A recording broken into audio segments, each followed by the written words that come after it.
Brace the rudders! Raise the sails! Raise the sails! Captain, an unidentified ship is approaching. Over. Roger. Wait, is that an enterprise sales solution? Reach sales professionals, not professional sailors. With LinkedIn ads, you can target the right people by industry, job title, and more. We'll even give you a $100 credit on your next campaign. Get started today at linkedin.com/results. Terms and conditions apply.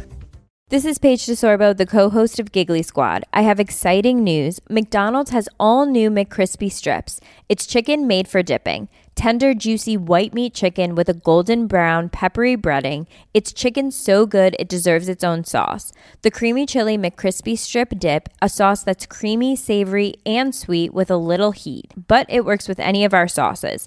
I'm personally a barbecue sauce girl. Even sometimes I like ketchup. I'm just like basic sometimes. But I also need it in addition to any new sauces I'm trying. With a new creamy chili McCrispy strip dip, it's chicken made for dipping, only at McDonald's.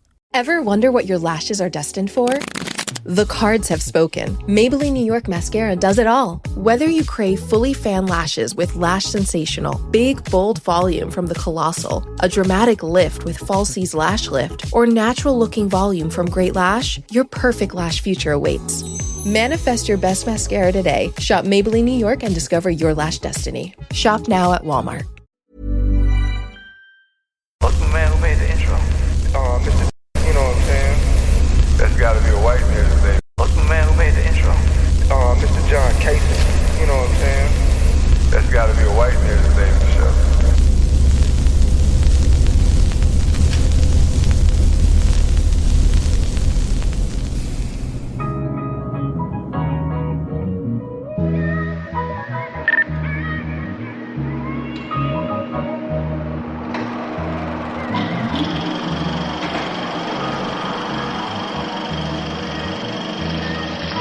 Better wait here. I'll be back in 10 minutes. 10 minutes is a long time to be away from it. Peace, love, and blessings is all I'm after. Beautiful women, good cushion, a whole lot of laughter. Designer linen to stay dapper, then cap it off with a flyer's caption to go these moments we captured. Life is a blessing, every L is a lesson. If you really believe in God, then why the F is you stressing? I'm Shaka Zulu and a FUBU. Just trying to build an ecosystem like the so-called Jews do. It's the Coach Uncut podcast, and I'm back with my brothers here. You already know the campaign, man. No man can, the wet man can. President of Wet Lives Matter, cause if it ain't wet, then it don't even matter. Play me my theme music.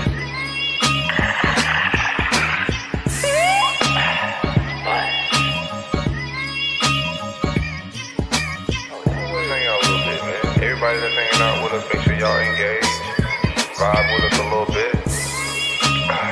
Ducking the self-hate and don't care who discriminate. I determine my fate, only the real gonna relate. It's the Coach Uncut podcast, and keep with the family here.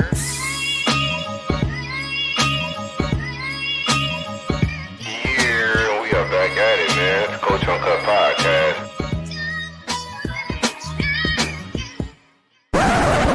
My man Casanova over there on the West Coast. I can tell, like, how you tell So he brought the shit.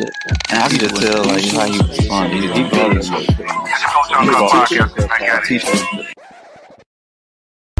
What's the man who made the intro?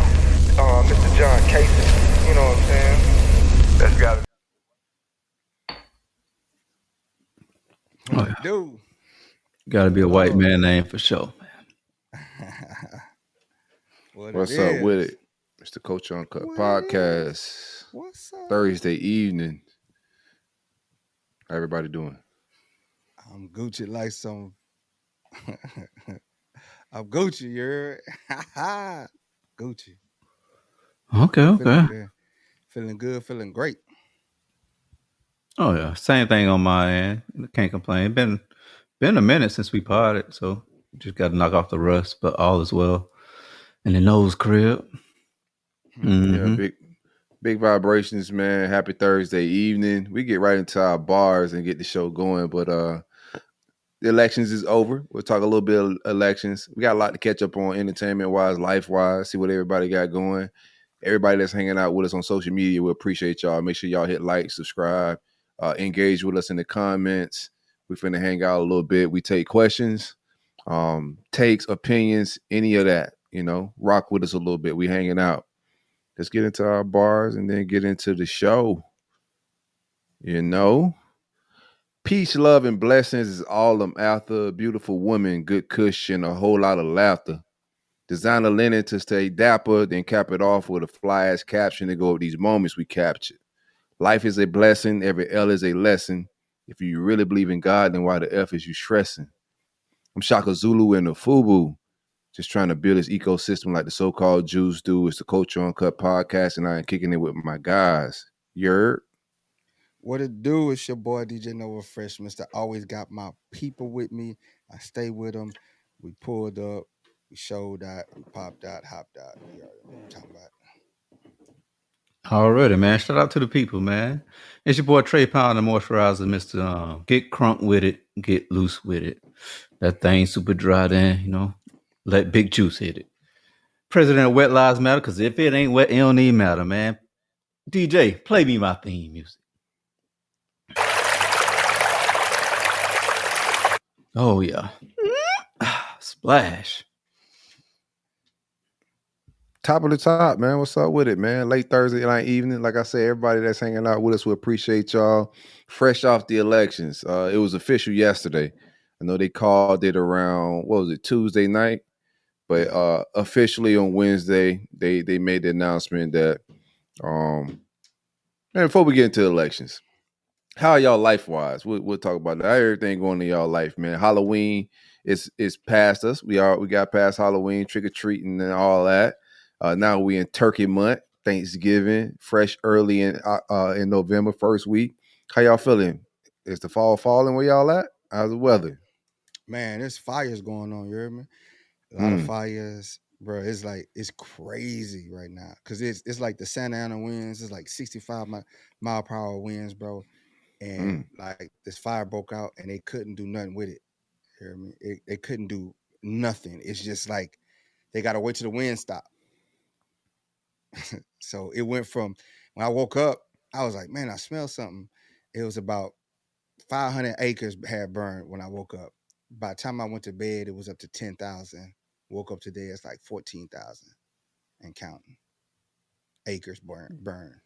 Yeah, California's a natural disaster, just fiasco out there with the wildfires, man. I learned a little bit about California watching the Elon Musk, not Elon Musk, I'm sorry, Joe Rogan, Donald Trump interview, and they were talking about there was a lake that's no longer in the middle of California that they kind of got rid of. The Salton.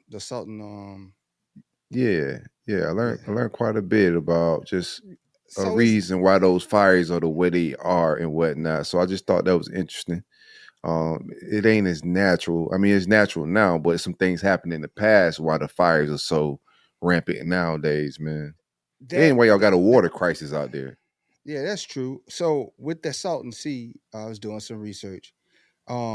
It was made on accident. They was building a dam and they had a leak from the Colorado River, right? A massive leak. So over time it eroded it and it made this lake. But I mean this lake. So but the lake and the land that it's on is so salty. It's like it's weird, bro. It's like a weird combination of like it's just toxic. It's like a toxic lake. Because you got the farmland runoff, the sea settlement from the desert, like all this stuff. So the lake is drained because of they fixed the leak a long time ago. That's why water stopped going to it. And then they drained it because it wasn't good. You couldn't do nothing with the water because it was so toxic. So now what happens is when it rains, this lake fills up and they have basically a toxic runoff, bro, of water. Because and mixed with the pesticides and the chemicals, it's just bad, bro. Trump said, y'all get your ass out there and rake them leaves. That shit won't be catching on fire. That's what he said in the interview. Yeah, that's true, though. Some of that is true, though, man. It is just dry vegetation all over, bro. Like, it doesn't rain that much in California.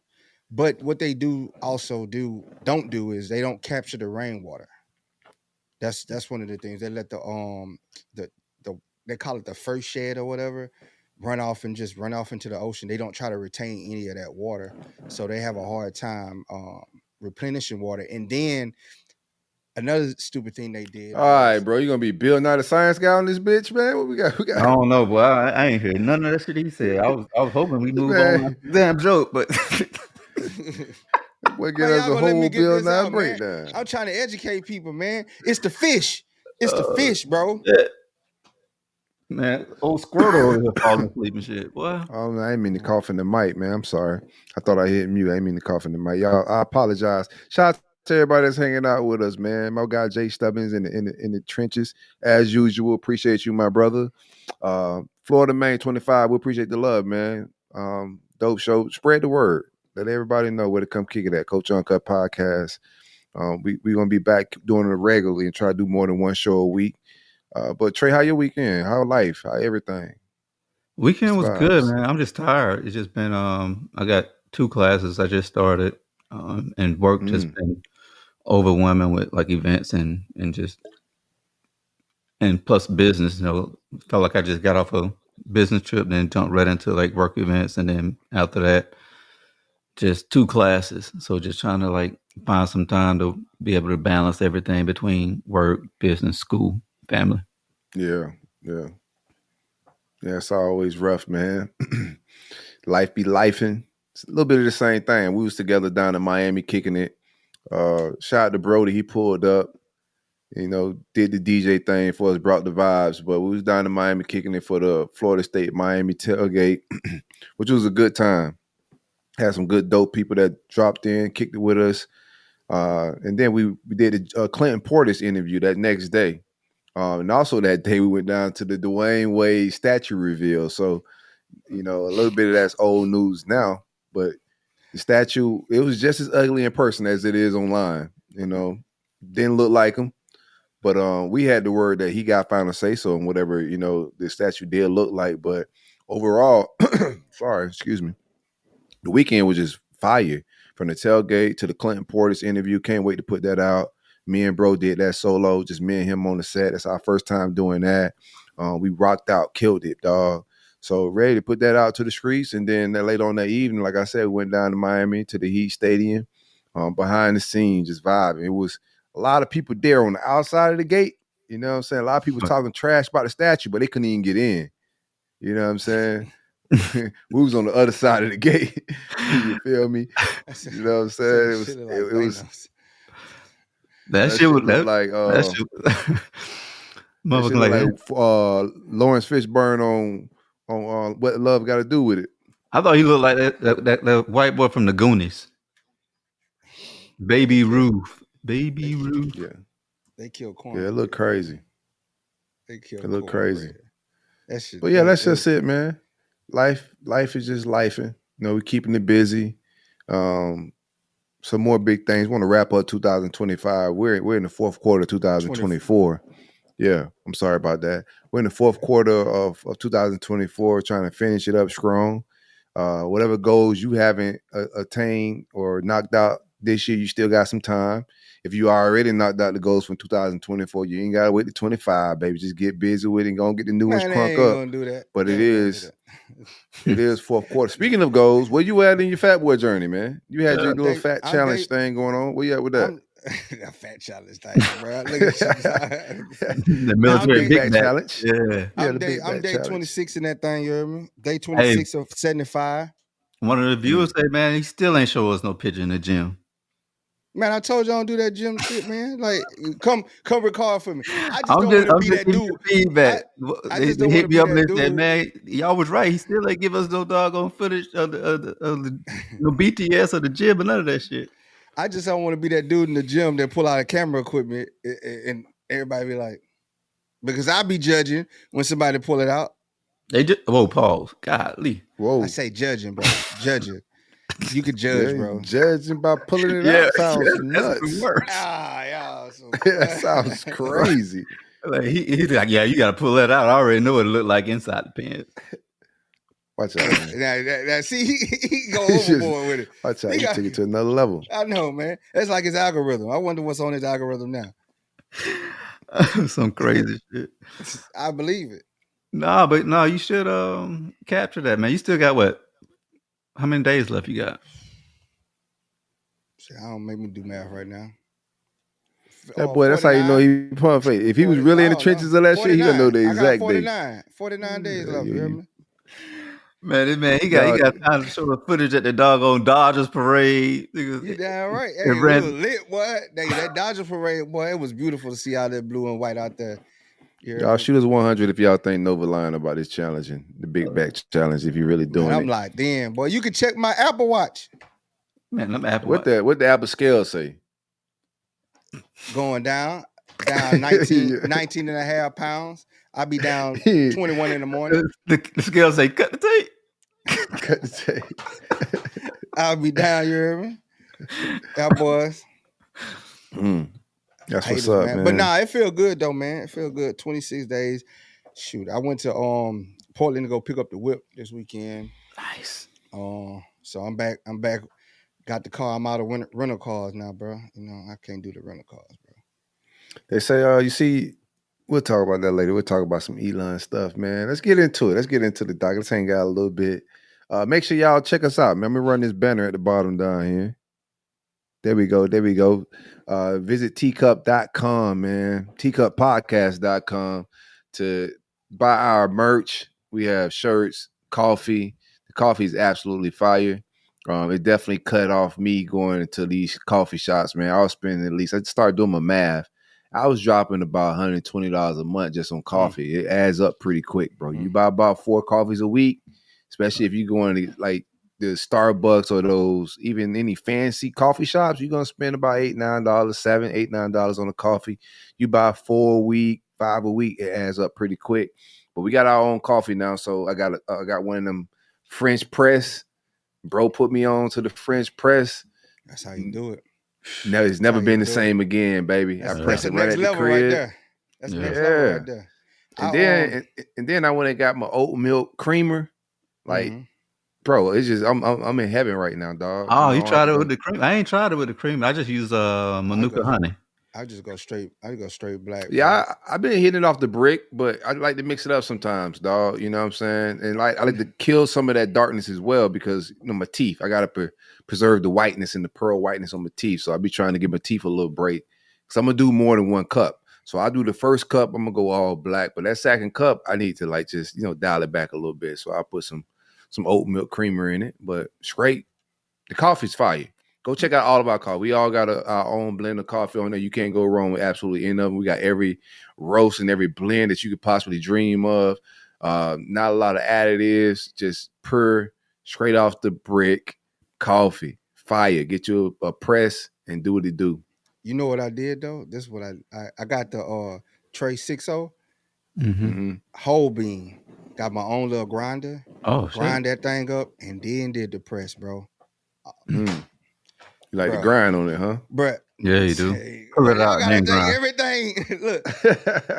Boy, I was out on the back with my shirt off, boy, after that first cup. You heard me? Yeah, I don't have my own grinder. I like that Tray 6.0. I mixed the Tray 6.0 with the Hey Pumpkin. What DJ say? Man, DJ lied. DJ just came from Guam. He was just at the coffee shop. with a 12 pack of donuts. Yeah. Straight glaze. That boy just got back from Guam, man. That boy, he ain't been in America. Y'all say that's where it's at. Y'all say they got the best houses in Guam, didn't it? Nah, he be out there with the strippers. Yeah, that's okay. Yeah, nice. No, I like the Tray 6.0. If you like an espresso blend, that's that's some real good flavorful espresso. But I mixed that with the Hey Pumpkin because it's fall. Then I just cut it with some Manuka honey, man. It's good shit. Now, bro, got me want to try some oat creamer. Yeah, man. Try that oat milk creamer. It ain't bad. I got one on. I like to get festive. I got one I got was pumpkin cheesecake. Oh shit, fire. You know what I'm saying? It's that time of the year where I want to try pumpkin stuff and the apple crisp. You just get into the holiday blends that some of these coffee shops make. So I seen it in the store. I was in Whole Foods and I'm walking by the freezer aisle and I see cream oat milk. They was advertising it big, oat milk creamer. I was like, let me try this joint. Did you get your Fire. Did I you ain't get your complaining. cookies while you was in there? Oh Got my yeah. vegan cookies. You know I gotta get my vegan oatmeal raisin cookies, bro. Major You know Nine I got you, boy. Hey, boy, Major Nine Yeah. stole all 3 of them cookies. 3 fingers, 3 cookies. Watch out. Watch out. This is a family show, man. Don't do that. Don't do that. I just get into it, man. Let's talk about it a little bit, man. Make sure y'all support us, man. Go buy the coffee. And we also got some fire merch, man. Go check us out. Just it don't cost nothing to go look.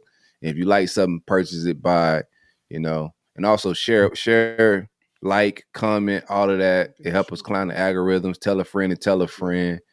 All of that, man. Appreciate y'all for hanging out with us, man. We got a decent little crowd today. The elections officially over. President. I recall this, man.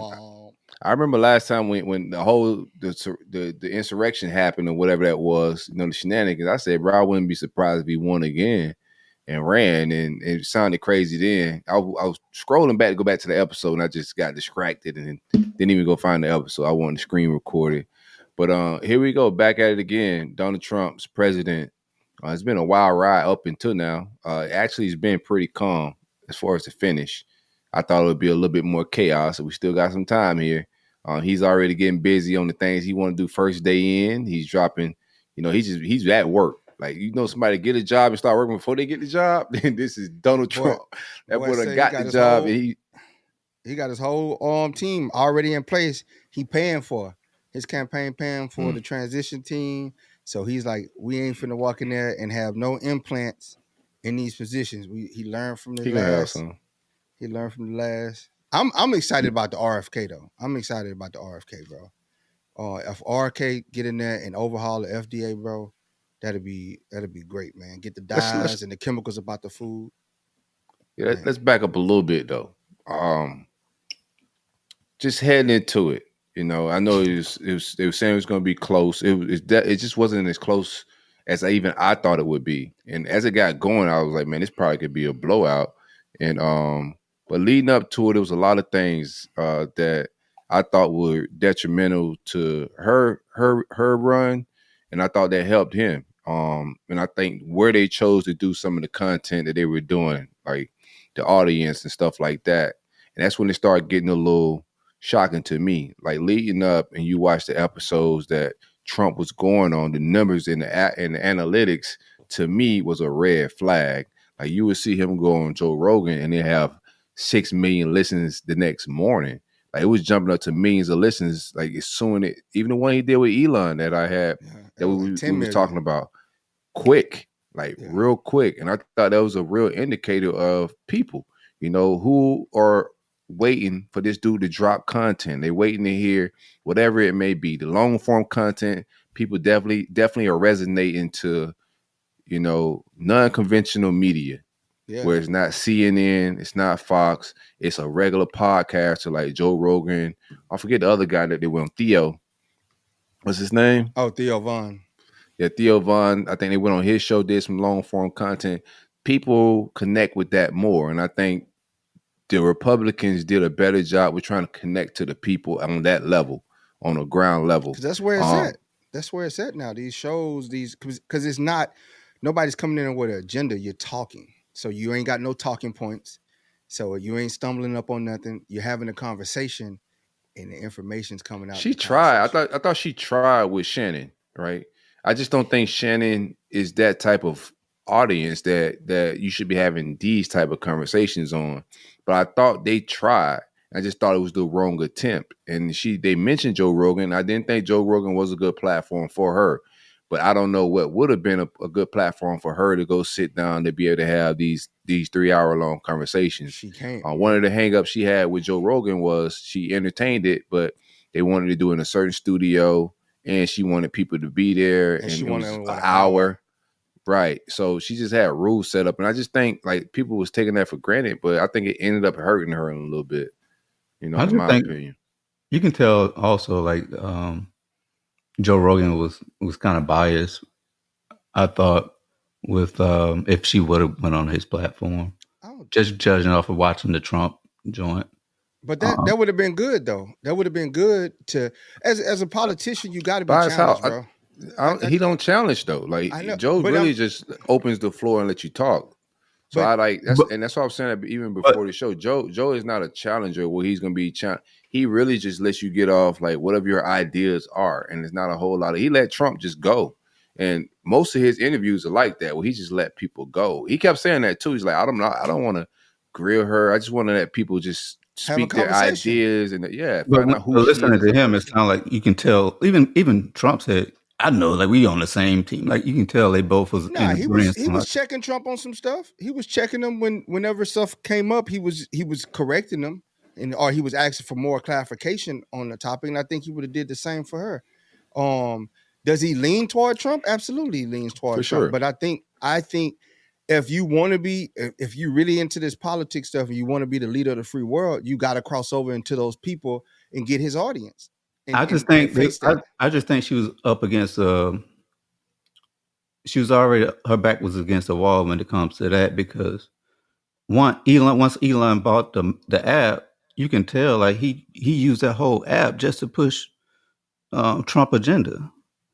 Like we ain't talking about Elon right now. No, I'm just talking about, but them three, like how they lined up the interviews, it was. I told y'all from Trump, the jump. I told y'all from the jump that nobody was messing with her, bro. I told y'all. I like back to the with the Joe Rogan. I think like Obama would have did it, right? I don't think Obama would have cared about you're doing already when you're going to sit on Fox. You know they're absolutely against you. When she went to the Fox interview, it's no different than going to a Rogan. You just got. I think Rogan, as far as just a media guy, to me, while you can all know from his personality, you watch him a million times, you kind of could grasp who he's probably going to vote for. But the way he does content and the way he does media, I think is just wide open. He let people just talk. He'll sit there and let you talk for 30 minutes without cutting you off and just let you go. And then if it goes off the rails, let's reel it back in. But he'll just let you talk. And I think it's a good format for you to just get long, broad ideas, because there's so many like times when we're watching these politicians and they're just saying the same thing over and over at each event, because it's so short and they're trying to squeeze in. They got their talking points. They're just throwing out the same talking points every time. In a format like that, it's just wide open where you could just run, you know what I'm saying, as far as conversations and really get out your ideologies, your policies, your views on life, perspectives, because Trump wasn't just talking policies. While he got into some policy stuff on there, you just got to see a little bit like what he was going through mentally when he first got into the White House, his perspective, or, hiring people, the mistakes he made. It got into a real comfortable conversation for 3 hours. You could talk about a lot. But I just think there's she was up against a lot, and now I'm not even gonna I got theories. I don't think she was put in a bad position. I think it was a stage coup.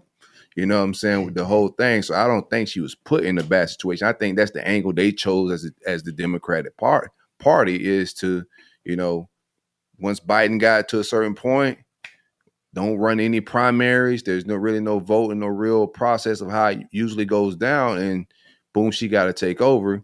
But I just thought they dropped the ball with just too much celebrity stuff, man. And a lot of things they were even announcing, I think the war going on hurt them. The hurricanes and the response from that, the immigration, all of that stuff that was going on, goods at the stores, everything up. Yeah, all that was hurting that whole Democrat. It was going to take a lot for the Democrats to win because of everything that was going on, and the people, they weren't connecting to the people. It was too much celebrity stuff, and people really struggling right now with a lot of different things. And I think that's what just did it in.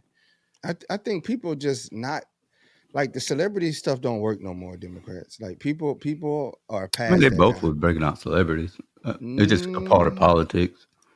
Not at the rate that's trying to set agenda or get these endorsements. They counting on these celebrities. Elon's like the biggest. Like he's not a celebrity. He's not a celebrity. He's a thought leader. Yeah, he's a business. It's a little different. Yeah, Elon is innovative. This dude catching rockets. This dude revolutionized the car industry with an electric car, and they laughed at him. And now look, everybody's trying to play catch up. Didn't he have AB at the doggone rally saying "crack us" of the year or some shit? Like AB out there. So he brought out celebrities. But that wasn't. All right, what I'm saying is, AB was wild. AB whole Oh, speech was just shenanigans. Like, but I think like from a They wasn't featured, standpoint, man. It wasn't built around them. feature. Like, no, brought I'm that nigga saying on like, stage. What do you mean? no, I'm talking about when the Democrats did it. It was like, hey, come here for a Beyonce Hogan concert. ripped the shirt off. Come here for a Beyonce concert, and then they got all these people there, and then Beyonce don't even give a concert. So now these people are mad. You know, you're talking to people about politics, and they came there to see Beyonce. Then you brought Meg Thee Stallion out, and it overshadowed your message because all they showed was Meg twerking on stage. You just can't do that, man. For a so-called, I thought there was just a lot of mistakes. It didn't connect with black people, and a lot of black people from the gate was saying that, hey, she ain't black like that, right? And what you agree on that side of the fence, if she black, if she not black, don't matter. But I thought as a black woman, when you start bringing out like you said, the Meg Thee Stallions, the Glow Gorillas, and all of that stuff, I was a little bit offended. And I think black people in general should have been offended by some of the debauchery that was going on and degeneracy for politics. We needed to connect on something lifelike. And it was just too much, regardless of what politics is. I think a real black person, right, and educated as she is, would have known that that's not the time or place for the shenanigans that was going on. The room just wasn't read well enough from that side. And I just think like a lot of things were played out where the room just wasn't read in a smart way. And it came back to bite her. But she tried. I think she tried to connect on those. That's why I think she didn't go to the Joe Rogan, because she went to Earn Your Leisure and talked to them boys. She went to but she went to the safe place. Remember, when I tell people as a Earn Your Leisure is not a safe. Oh, I mean, Byron Donalds went on Earn Your Leisure. I thought it was a really good interview, really good perspective from the other side. Yeah, but she went to these people that she could feel safe with. If you're a Democrat, for one, if you're Democrats inherently, they call them liberals right off the bat. Not all of them, but as a Democrat, you got to be a moderate. If you're gonna win the popular vote in the election, you have to be a moderate. You can't out progressive the progressives. It ain't even just that. Like, she didn't even spend any energy even getting that off. It was more like just talking about Trump. I thought it was another flag. Like, people got tired of every time you got in front of a mic or camera, it was, well, he did this, the insurrection. It was just more just about Trump. And people didn't want to hear about Trump's, lack of professionalism and lack of being a politician and having politic culture. People wanted to hear about fixing up the issues and where we're going with things. And it was just a whole lot. Whenever people asked her about a lot of questions, it always went back to Trump.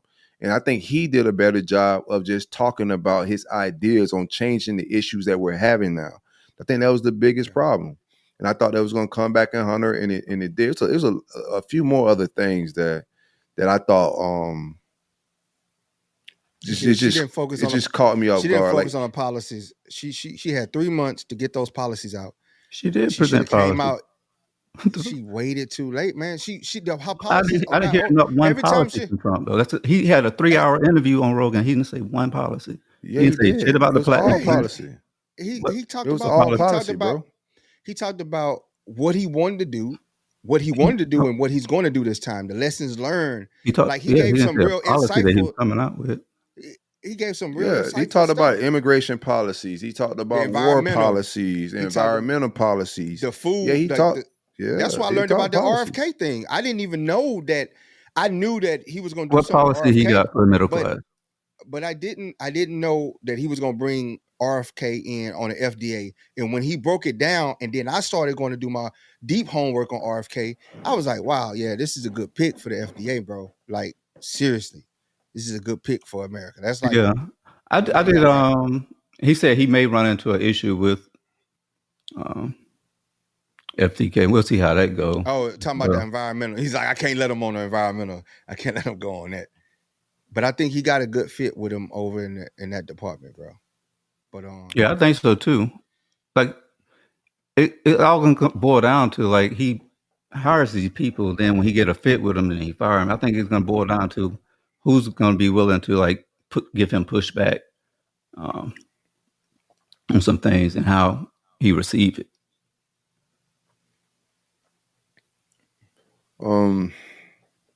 It was shocking of like how many, how like the gap, it just wasn't close, man. And you can see the American people, I think, spoke, in a large degree. I didn't like the way, how it was all playing out at first and people trying to blame black men, and the numbers just didn't play out that way. While it did show there's a trend in the Republicans, you can see it's swinging. You can see the votes of black males starting to lean towards, starting to go to the Republican side. Like Trump got record numbers from Latino and black men, and you can see that swing. But we wasn't the deciding factor. The deciding factor was highly white women, Boy, I told and y'all, white men. I told white. No, men I never gonna, thought white women. You ain't telling us anything we don't know, bro. I said it. Like, white women are not gonna vote for this lady. It's just not gonna happen.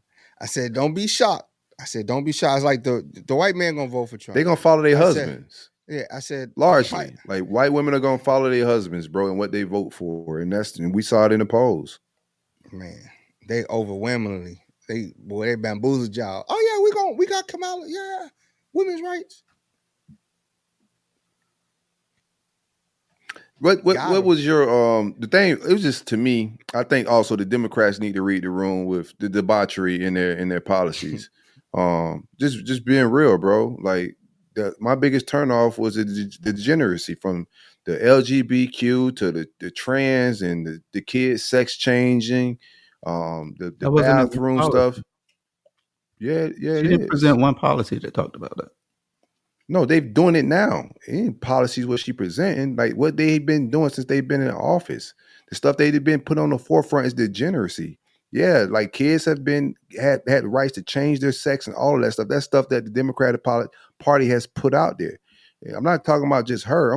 I said the Democratic Party. They got to do some self-reflection on what they're putting. People are not with that. While people can't publicly come out and say it, the polls reflect it, because they counsel everybody for everything they say. So people don't come out and say, yo, I don't agree with that, because they don't want to get canceled. But when this stuff dropped, man, people not feeling that stuff. Like people know when things get that array. It all goes back to the Bible, bro.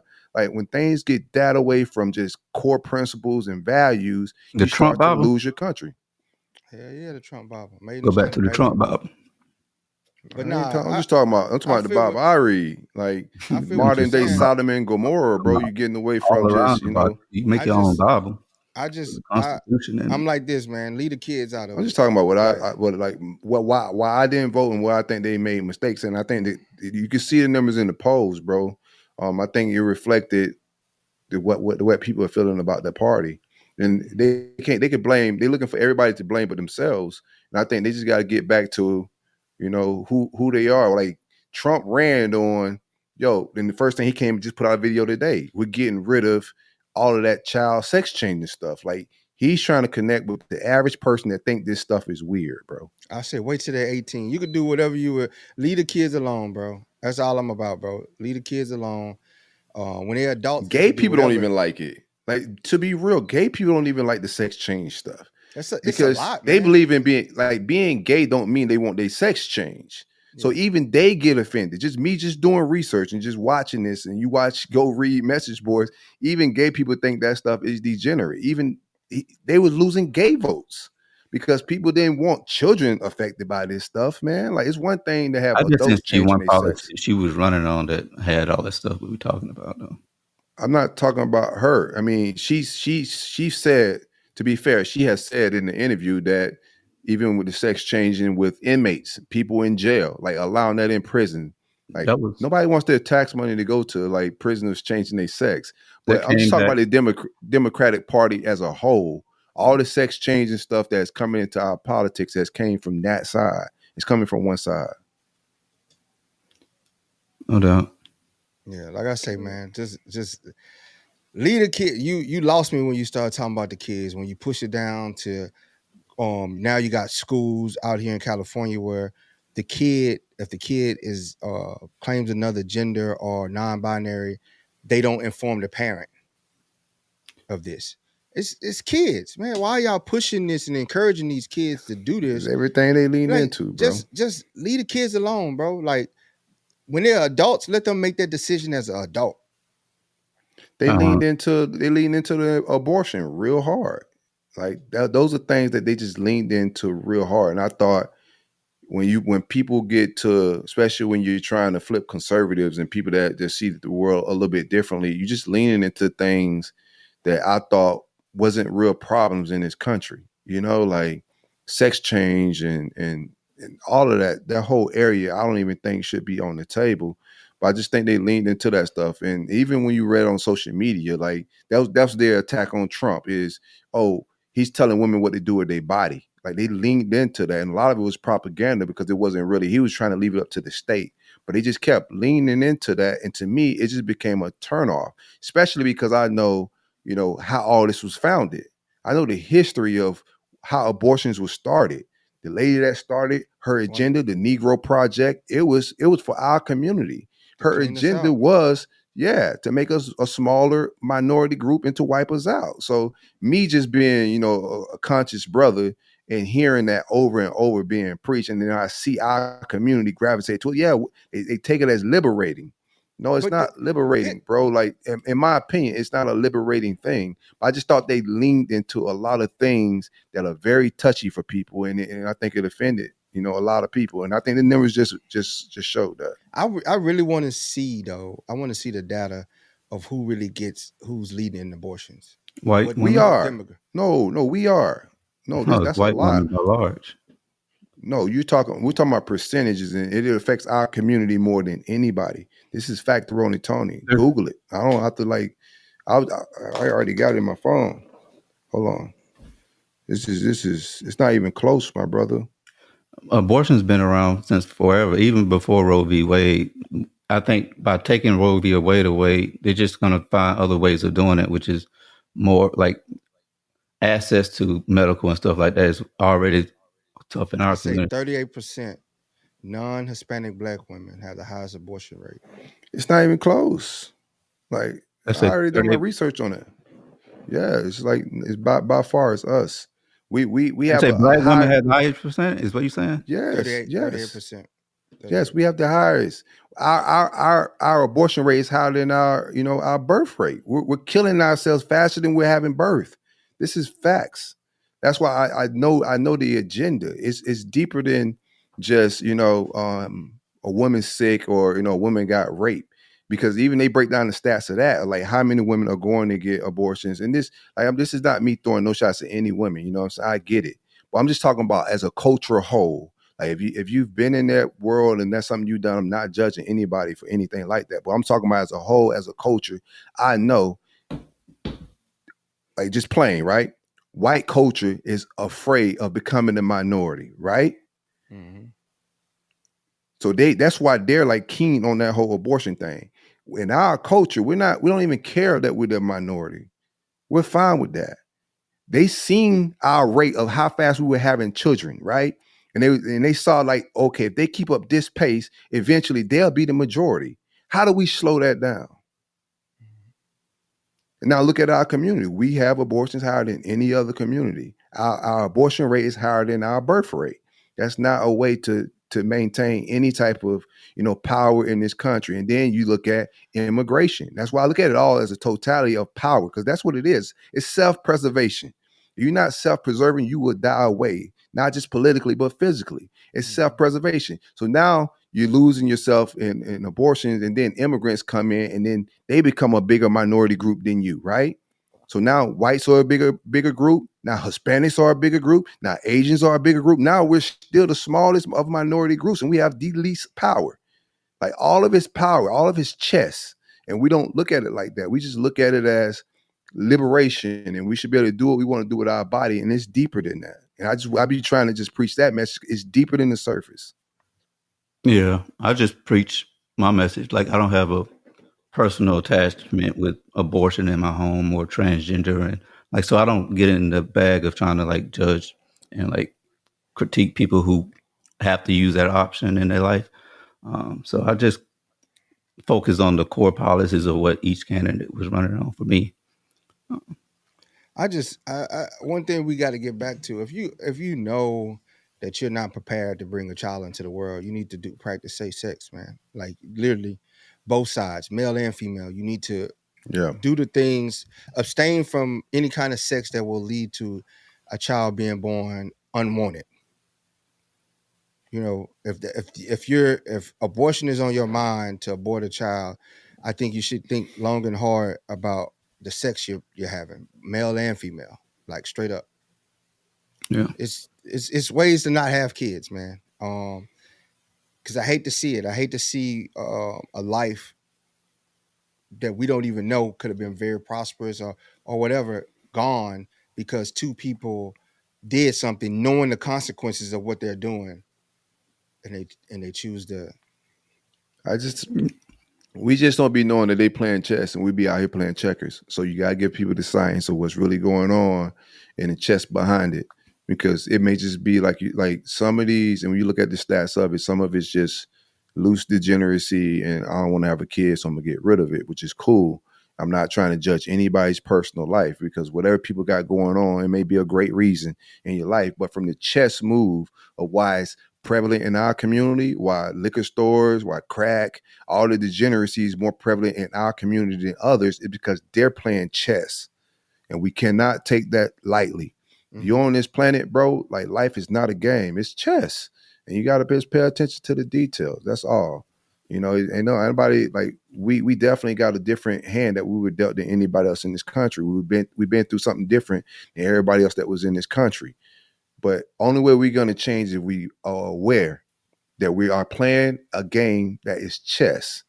And if we out here just being loose and, caring about frivolous things and not really realizing that, we got to make decisions that not just for me, but for the overall behalf. Like some of these problems ain't my personal problem, mm-hmm. But I look at Black culture and what it's going to be for my great-great-grandchildren. And if we're 3% of America, what is our vote at that point? Why are they gonna care about us at that point? We're nothing. So I'm not thinking about me and my household. I'm thinking about Black culture as a whole, Black Americans. How do we self-preserve? Mm-hmm. I'm thinking about me and my house because I got 2 Black girls, and one thing, like this whole election for me was a full circle moment, because when I first started on this podcast, it was at the end of Trump's presidency. And from what I recall, if you go back and listen to them episodes, we was all in agreement on how horrible the country was being ran. And that led me to therapy, being blackballed at my unit, going through protesting and just a lot of stuff I was being targeted in a way that was not fair. And my kids was in that process with me because they made signs. We went out and protested, and we got blackballed, right? So for us, I say it's a full circle moment.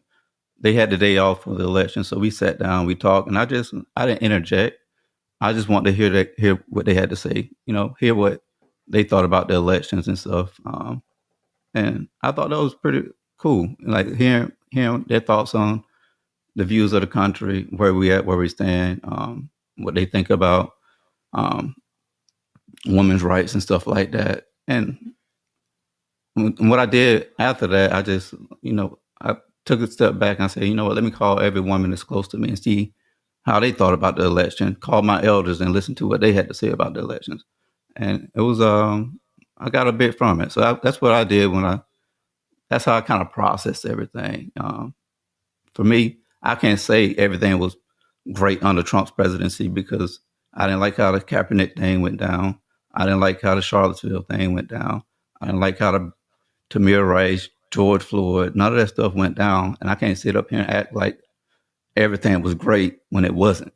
Like we all was on the same show back then, and we all had our grievances about how horrible the country was being ran. So in my eyes, we have a product sample on how the country was ran then, and we all didn't like it. But now all of a sudden we saying, who's right? Because we running on emotions. I can tell you how I evolved since then, right? And this is my perspective of it, right? Everything I got out there and I protest. I did all of that. I was out there with signs.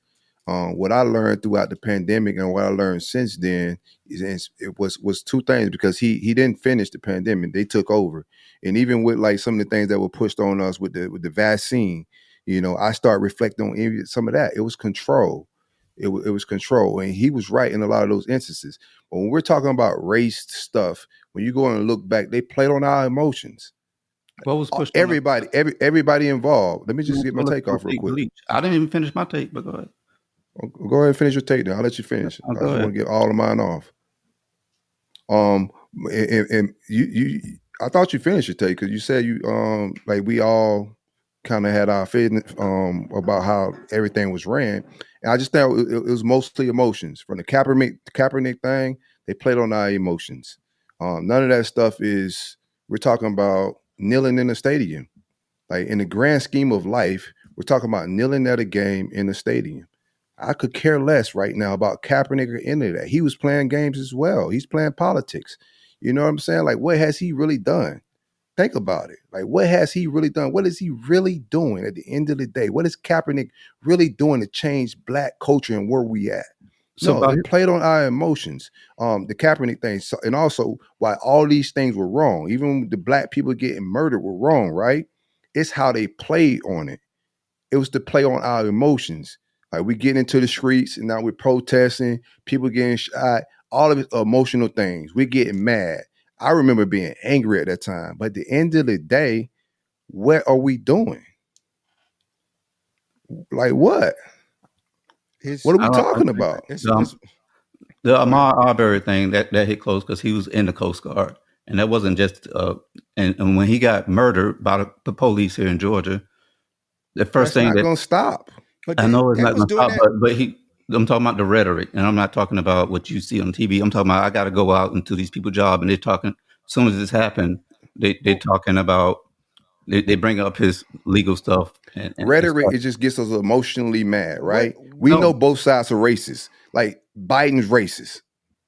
The Democrats are racist. Republicans are racist. So the only thing that emotionally charges is Trump is just being brash and saying it. But the actions of both sides are racist. Neither side are changing black culture. And I started just taking out, I don't care what either side say. I'm watching the actions of both of these parties. And none of them are changing. And my city, I remember last year, I didn't know. So I went to educate myself. No, I live in a Democratic city. And I could see it. Yeah, it is. Yeah, it is. Palm Beach County is a Democratic city. And they won again Democratic. It's blue right now. It's been blue like the last 5 years. I did my research. What's Amendment 1? That's on your ballot. Bro, you want me to remember an amendment right now? The first one that's on the ballot. That's why after this election, I said I'm never voting in Florida because of the stuff. I see what's on your ballot. And this is what you're not progressing at all. Like if you talk about getting rid of your school board and like you have to say school board. I don't believe in this whole school system. So you ask me my beliefs on the school system? This is not racist. Politics. This is stuff that's like, I'm only geared off of emotions and stuff, but this is you talking about your school systems where your kids go to. What about it? What's the Amendment 1? So now you have to put what party you're affiliated with if you're running for the school board. What's wrong with that? Okay. Why? Forever it's been it's been nonpartisan. They already trying to get. They already trying to get stuff out. They're still part of a party. No, but in that same amendment, now I remember in the same amendment, it's now that you got to vote for them too because there wasn't a voting thing before. So if you voting somebody, you should know what party they're in. It wasn't a voting matter before. So now that we're voting in the superintendents and the school board members, we should know what party they're in because it wasn't a voting thing before. So I don't know the amendments by like you say 1, 2, 3, or 4. I'm not gonna know them by that. Even the marijuana one, I got to go look and see which amendment is which, right? But I know the topics of them. But the topic of that wasn't just you got to put your affiliation on it. No, it's new that you're voting these people in. So anybody you vote, you probably want to know what else like if they're conservative or liberal or other ideas. So I don't know why that's a bad thing. I don't understand why that has to be on the ballot. Like why you have to know what part it is. They're just running. Because anybody else you voting for, you're gonna know what party they're part of. And now this is a voting thing. It's never been on that thing.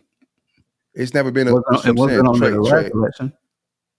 We wasn't voting to. That's what the amendment was for.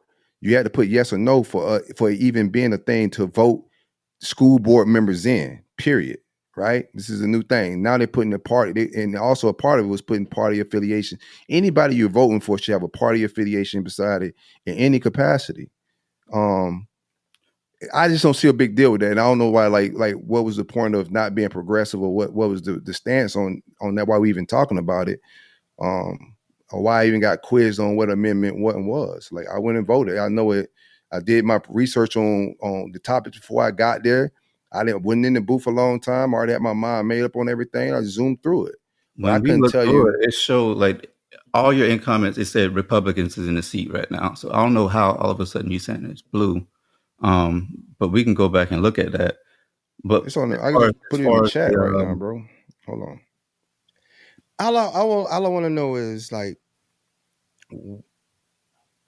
when we look back at it, like he was saying with the emotion things, Biden and them been in office, and when he got in office, I think he had the House and the Senate. I know they ended with the Senate.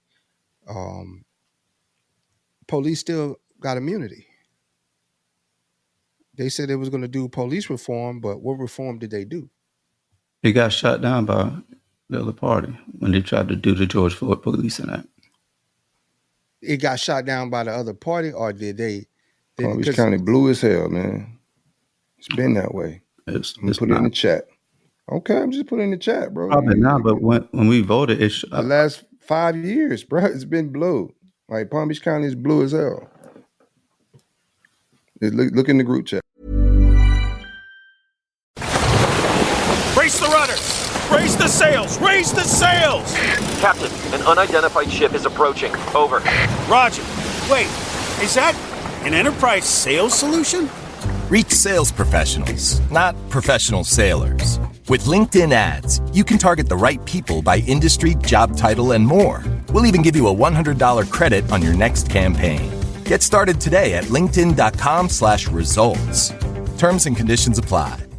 This is Paige DeSorbo, the co-host of Giggly Squad. I have exciting news. McDonald's has all new McCrispy strips. It's chicken made for dipping. Tender, juicy white meat chicken with a golden brown, peppery breading. It's chicken so good it deserves its own sauce. The creamy chili McCrispy strip dip, a sauce that's creamy, savory, and sweet with a little heat. But it works with any of our sauces. I'm personally a barbecue sauce girl. Even sometimes I like ketchup. I'm just like basic sometimes. But I also need it in addition to any new sauces I'm trying. With a new creamy chili McCrispy strip dip, it's chicken made for dipping, only at McDonald's.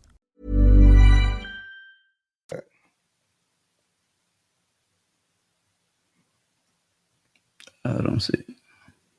Did it come through? It's cut off. She won 6 counties in. Can you send a link? I can send a link too. Yeah, because it's like it's Tallahassee.com. I got you. I just seen the screenshot just to say, but she won 6 counties, and Palm Beach County was one of them. It's blue. I ain't propaganda, bro. There go the whole link right there.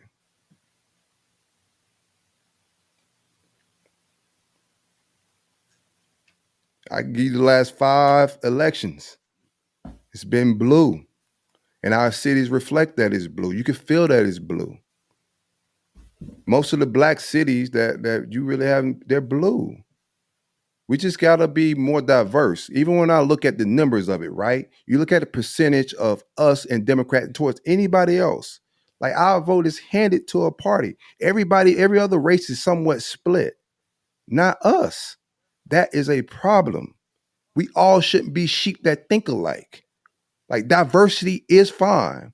Thinking different is fine. And what I've seen is, like, even afterwards, like the mannerisms, like the fear mongering of we're about to be picking cotton. Like, it was so much ignorance out like during this and after it was all finished, of like the world's over. And like, bro, we operating out of fear and we operating as sheep. And if somebody thinks different, they're ostracized like there's some type of coon or something. No. It's perfectly fine for us all to think different. We're going to grow and progress if we all think different.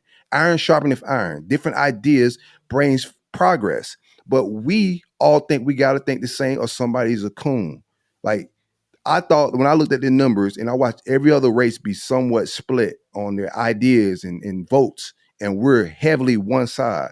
And I go and listen to, Ballads of the Bullets of Malcolm X. And he's saying this way back in the 60s. Of the same thing we're dealing with now. Nothing has changed with the same party. And I'm just like, bro, what has really changed? Nothing has really changed, really. No, our ideas have got to grow. We have got to grow. We have got to hold our vote as a power tool, as leverage to get things that we need for our culture. Yeah. Now go back and see who was in those seats before they got there. But I agree with you. Like I'm not like that whole state is red, by the way. Yeah, I know the whole state, but where I live is blue. I mean, almost the whole country's red. If you look at it, well, you go and look like California, damn near all red, bro. That shit, it got crazy this year.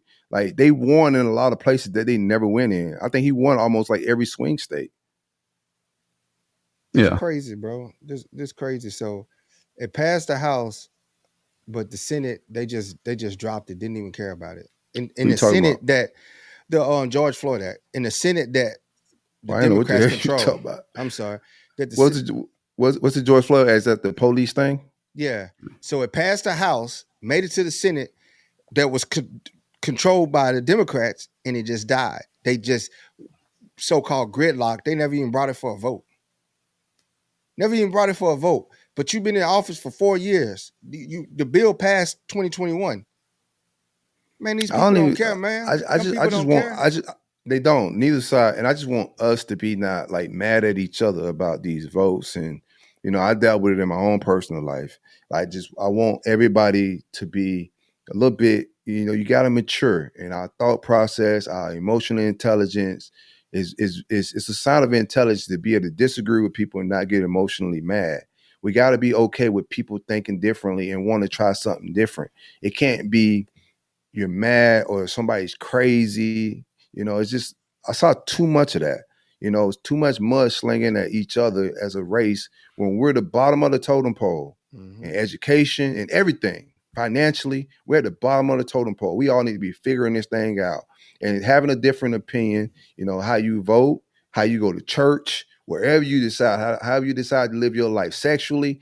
Difference of opinion is totally fine. If I disagree with the LGBTQ community or trans and don't agree with that's totally fine.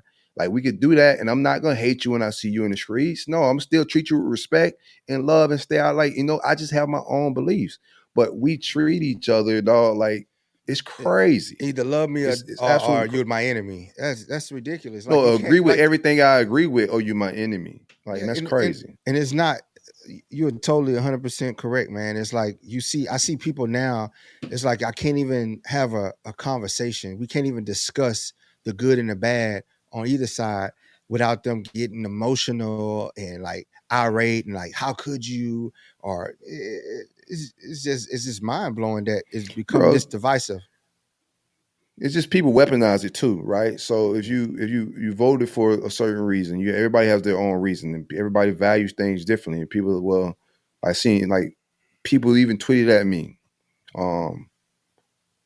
well, you must not care about your daughters, and like, bro, what are you talking about? Like, you don't know what I teach my daughter and the values. Like, whatever you teach your daughter, that's fine, but don't weaponize politics and tell me how raising my child could be wrong or how you raising your child could be right, bro. You voted for whatever is valuable for you and your values and views in life, and I did the exact same thing. That's all it is. A different of perspectives. We don't believe the same. We as humans, like all three of us on this show, gonna have different things that we value. You know, what I may value, you may think, oh, that's not a big deal for me. I'm cool on that. And we just vote differently. That's fine. Like, I'm not finna hate anybody for thinking differently, bro. To me, it's just a sign of ignorance that people that think like that. You're small-minded. Open your mind up, bro. If you're thinking like the unawareness too, like there's so many people shocked that she lost this big, right? I'm not. But because they live in a bubble, though. Yeah, here's the thing: you're not, because you're in a tunnel. You're in an echo chamber of just your beliefs, and the algorithm got you in that same. So you're just thinking like, oh, everybody's just tweeting about Kamala. No, bro, they're tweeting about everybody, but you're in this echo chamber and you can't see outside of your perspective. So now, when it does happen, you just like, oh shit, I can't believe that happened. Yeah, bro, you just in tunnel vision. Yeah, I didn't. Like months ago, I had hit my pop up and I say, all right, pop. This is who the stocks we want to roll with if Trump win, and these are the stocks we want to roll with if Harris win. I really don't have no personal attachment to either one of these parties. I thought it was pretty cool when I did have the conversation with my oldest, and I asked her, what do your friends talk about when y'all talk about politics at school? And then she was like, well, she's like, I learned when I first got here not to even talk politics with my friends. And that was, it was kind of like eye opening.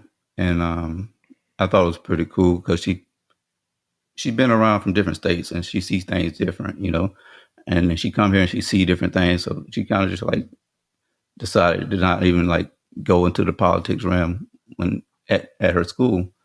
And I agree. I don't feel the need to discuss politics with everybody. I just rather just keep it. I just feel like if you can't sit up there, if you could tell me all the negative stuff and then I show you something good and you can't even acknowledge that it's good, bro, then you're a lost cause to me.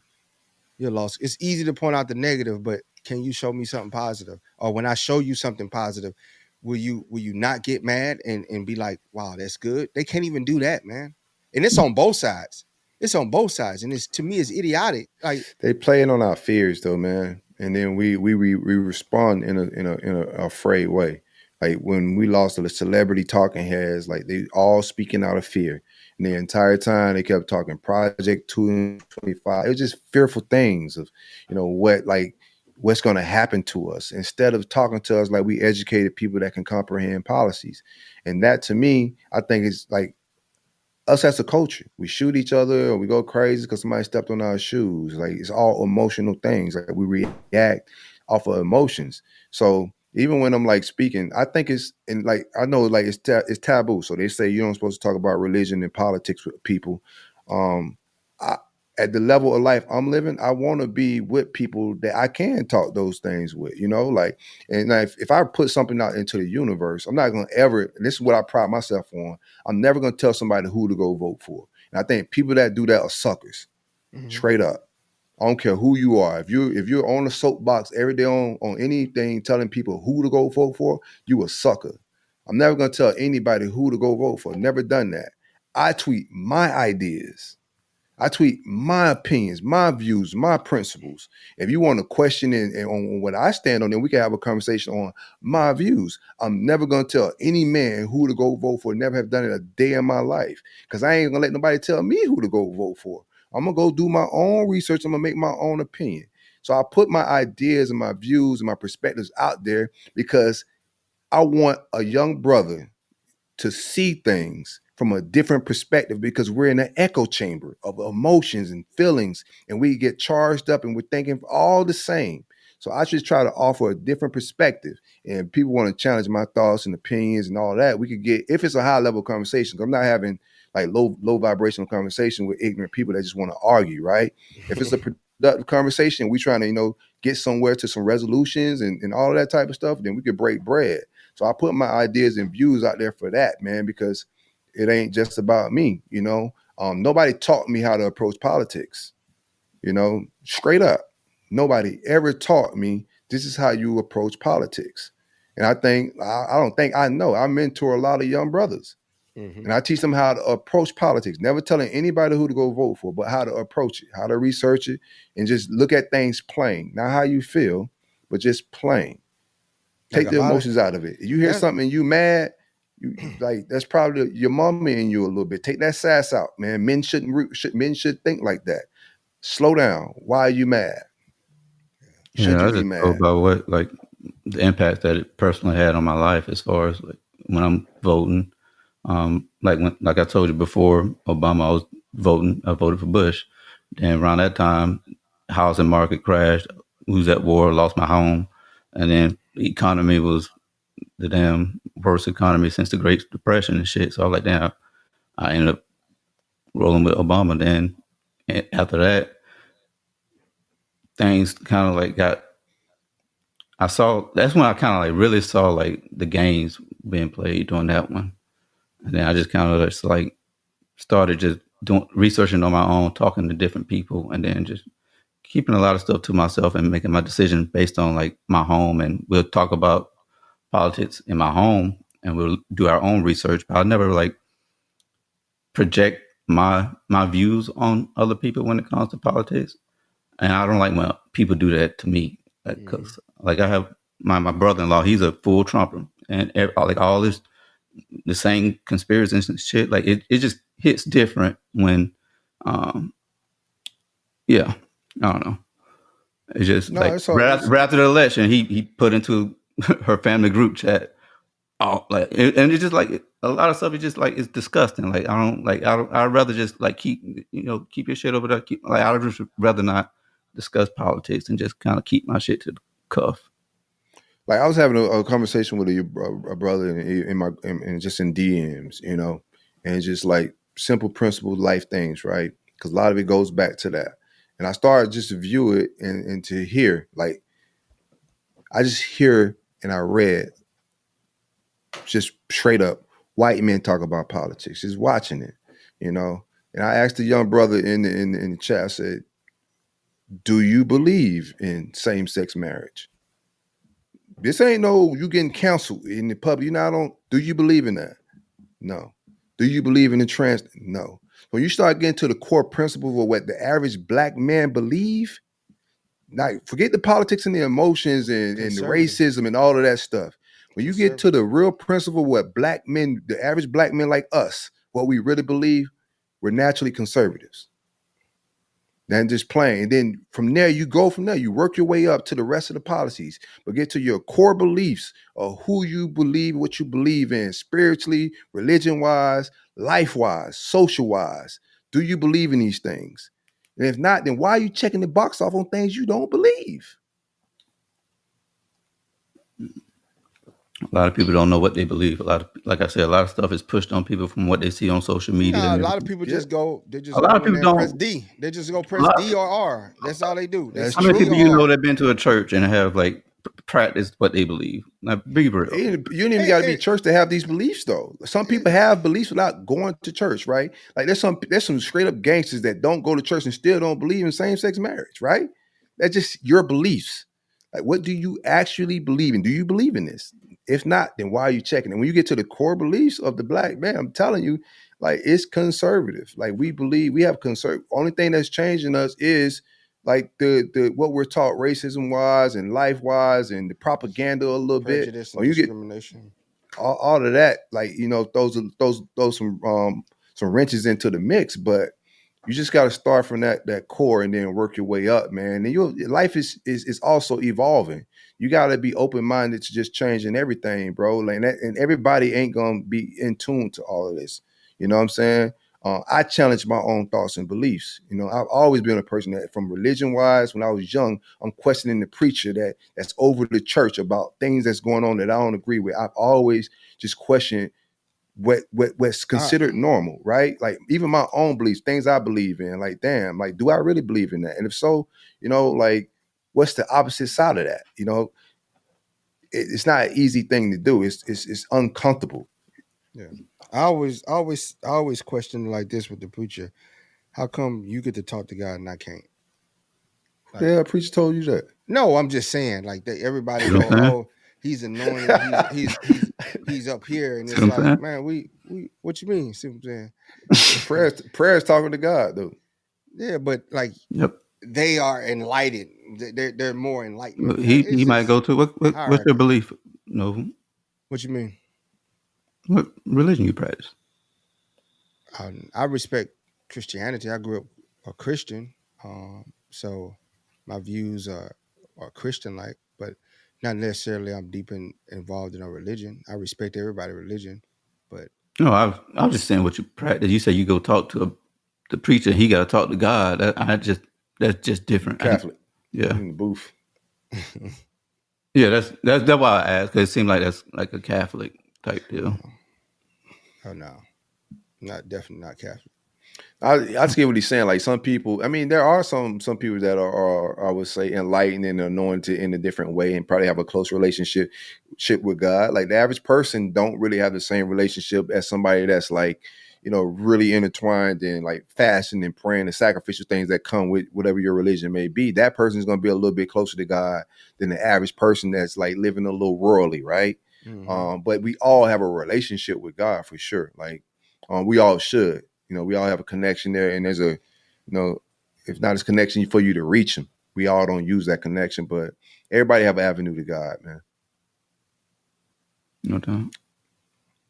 we got. Let's get like that's just my overall. I know we can talk about politics forever, but it's Trump. I think the world's gonna be okay, bro. Like it was okay. No president has gotten in this seat and gotten drastic where your life has changed, and you should be crying on the internet and acting weird, bro. Man, it's all right, bro. That's ridiculous. Grow some nuts. Be a man. We shoot at each other in the hood all day. We talk to each other crazy, disrespectfully, and then now all of a sudden, who finna be a slave? Like, I know. Are y'all kidding me? Listen, if you a man, I wish you would knock on my door talking about exactly. slavery.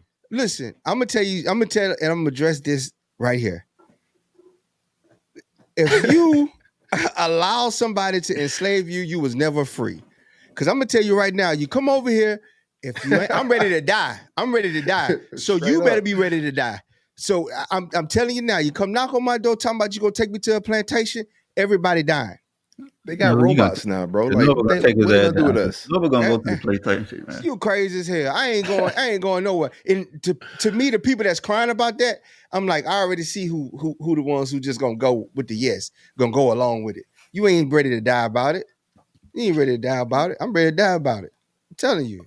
Try to enslave me. Hey, go take your ass to the plantation. You gonna say, yeah, okay, Uncle Trump. You call that man Uncle before the show, man. Go on ahead, dog. I can't take you serious. You gonna take your ass to the plantation, man. I ain't going to no damn plantation. My dog ain't going to plantation. I'm gonna go shoot him free. Man, get your ass off these people. Come here, Django. We're gonna call KP. KP with the recipe. I got the recipe. So KB gonna pull up, man. He got the recipe. Free. Nah, but that's just crazy. People just talking like the man's already said he gonna do Project 2025. Yeah, you say you support Project 2025. I thought that was crazy though. I ain't say that. Don't try to throw that. Yeah, that we would put the clip out. You went viral. Go get it. That's why you lost it, Corey. That's why he lost that shit. Yeah, we put that clip out. Boy, you went viral. You said you support. I'm just saying, man. If you let people play with you and disrespect, like here's my whole thing, bro. People on the internet or people saying words don't never offend me. It's your actions. So you don't support it no more? It's your actions. I never supported that Project 2025. But I do know. I can't remember if you said Project 25, but if we would have had that video from Miami, that's the one. That content, boy, you'd have went platinum. You said, yeah, I support Project 2025, and you started listening. I'm like, yo, this nigga about we would have went platinum. We'd have been free. We'd have been rich. I don't know what y'all talking about. I don't know what y'all talking about. That's why he lost the tape. Yeah, he saw that shit. Proof. He saw the edit. It was like, whoa. Show the proof. Show the proof. Shine the world. Show the proof. Tell Silk and Trey this shit got lost. That's what it was. I wasn't like, damn, well, we put out some heat. Hold on. Who said it got lost? I ain't never said it got lost. Something happened with the audio. Something didn't happen right with what we recorded down in Miami. We had some heat because you was wild. It wasn't even just that was the audio. We never lost the footage. It was the audio. Yeah. Then let's get into. We ain't got a whole lot of, but we're hour 15 in, man. Hey, y'all drop some questions. Hang out with us a little bit. Stacks, what it do? I see you. Hey. I got people hitting me up on Twitter like, I seen y'all boys on the live. I didn't know you was doing a different show. Yeah, bro, I've been doing this show for a while. So if you on YouTube or anything like that, man, subscribe to the channel. I don't know who just hit me up on Twitter, man. Say Choir Boy. I don't think you're in the choir listening to the Culture Uncut podcast, bro. This ain't no save show, man. So get off this thing for your old lady wake up. I got a topic for us, man. The Halle Bailey thing where she talked about. Man, I don't want to talk about that shit, man. We got real shit on the docket. What you got? I'm sorry. What you got? We already hit on degenerative behavior. Here we go. No, she talking about she was mad that her baby daddy had their kid on the Kai Sanat stream. And it just highlights how in the way she spoke about it is my baby. She didn't say our baby. She said my baby. Well, if the baby's on the internet, I might be mad too. Yeah, I ain't mad at her on that. Man, listen, they didn't have the baby all over the internet. Nah. They didn't already have the baby all over. Kai Sanat is debauchery 1.0. They just had Kodak on there popping Yeah. like Adderalls and all type of wild shit. You know what I'm saying? On the live, he said a little switch for the glitch. Cops in there say, "Hey man, what did you just take? Oh, now a little switch for the glitch. All right, nah, y'all gotta get Kodak out of here. He out of there. Now But I feel both sides, man. I don't like to get into people like parents and shit, bro. I can see her side as well, man. Like, don't be taking. They need to get some type of agreements. yeah, and, they need to mutual communicate that to understandings each together other. of. But Like, don't come going out on to that type of shit. My whole thing is, don't come out to the public and say all that. They don't need it. Yeah, they say too much, and then they get mad when people be The baby all on in the their public life. internet. So No, she I'm probably talking about why even comment it? Why even address it? Like that's between you and him. Why you even pressed about it? That because she want to. That's like why. it's annoying. Like, and then they go, "Oh, social Why is that media is doing just to you? such a." No, because they cry about social media, but here they are yet engaged in social media. Like I said, But bro, it's different when you your can child is unplug. on it, though. I think. You can unplug it. You can, man, here, hand it to you. Rich enough to have somebody type everything you want. Okay, let's put the ball in your court. If Yeah. the mother of your kid, you guys are going through, and she put your child on some platform that you don't want them to be on. We're gonna have a private conversation. I'm not gonna have it out in public for y'all.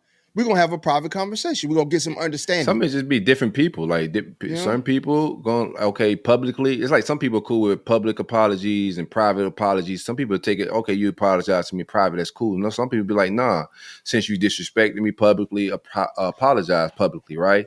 So she could be the personality that thinks, okay, since you put my baby on a public platform without conversating with me, I'm gonna tell this same public platform that I don't agree with it, right? I just don't see I don't see the big deal with like her saying it to social media or not saying it to. I just think as parents, they need to get on the same page, of how they want to present their child to the world. She started crying when they didn't agree with her. She started crying. She deleted her Twitter after the people said they didn't agree with it because she thought they was going to come run to her aid and she was going to get an audience. And the audience is like, man, shut the hell up. And she deleted the whole Twitter. And man, it's just like, y'all some nutcases, man. Yeah, I think it's come to an age where like it's so easy to just like berate people, bro, and just like belittle people, and just it become like it's cool to troll and not have like no like. You gotta care though. You gotta care about it. I don't care. They trolled me all day on. You seen it? That one clip that went viral. They trolled me all day, bro. I don't care. I could care less because I know what I am. I know who I am. No, but the weird people got to know they weird for like berating strangers and taking sides in the custody. Like, this is people's children. Like I don't have a side into this. I can see both sides, but I just think for the child's sake, for the the overall culture of the relationship, the dynamic between mom, co-parenting, they just need to get on the same page, bruh. But yeah, people are assholes, man. If you on the internet and trolling celebrities and whatnot, like, get your life together. Like, damn, no, we talking about you. Do some self-reflection, man. I don't troll celebrities. I don't even barely engage with them. I just go roast people on Shade Room. Man. That's all I do. I just roast the people that in our shop. Yeah. All right, enough of that, man. That's what I do. Well, yeah, U.S. Airlines are now required, new law, U.S. Airlines are now required to refund you for a canceled flight automatically. Domestic flights delayed by 3 hours or more and international flights delayed by 6 hours or more also qualify for a full refund. I love this, man. Bring me my money. If you 5 minutes late for a flight, your ass is grass. Mm-hmm. But if they 2 hours late and pushing your shit back, you just sit there and they got your money. You just got to be patient. They don't give you no voucher or nothing either. Y'all be with them bootleg places. I mean, sometimes, bro, like you got to fly what Airlines. You can fly. Like, if you're in an emergency, you're not gonna be pick and choosing like how you got to get to where you need to get. That's why you got points. My points are for emergencies. Yeah, I'm gonna fly Delta, man.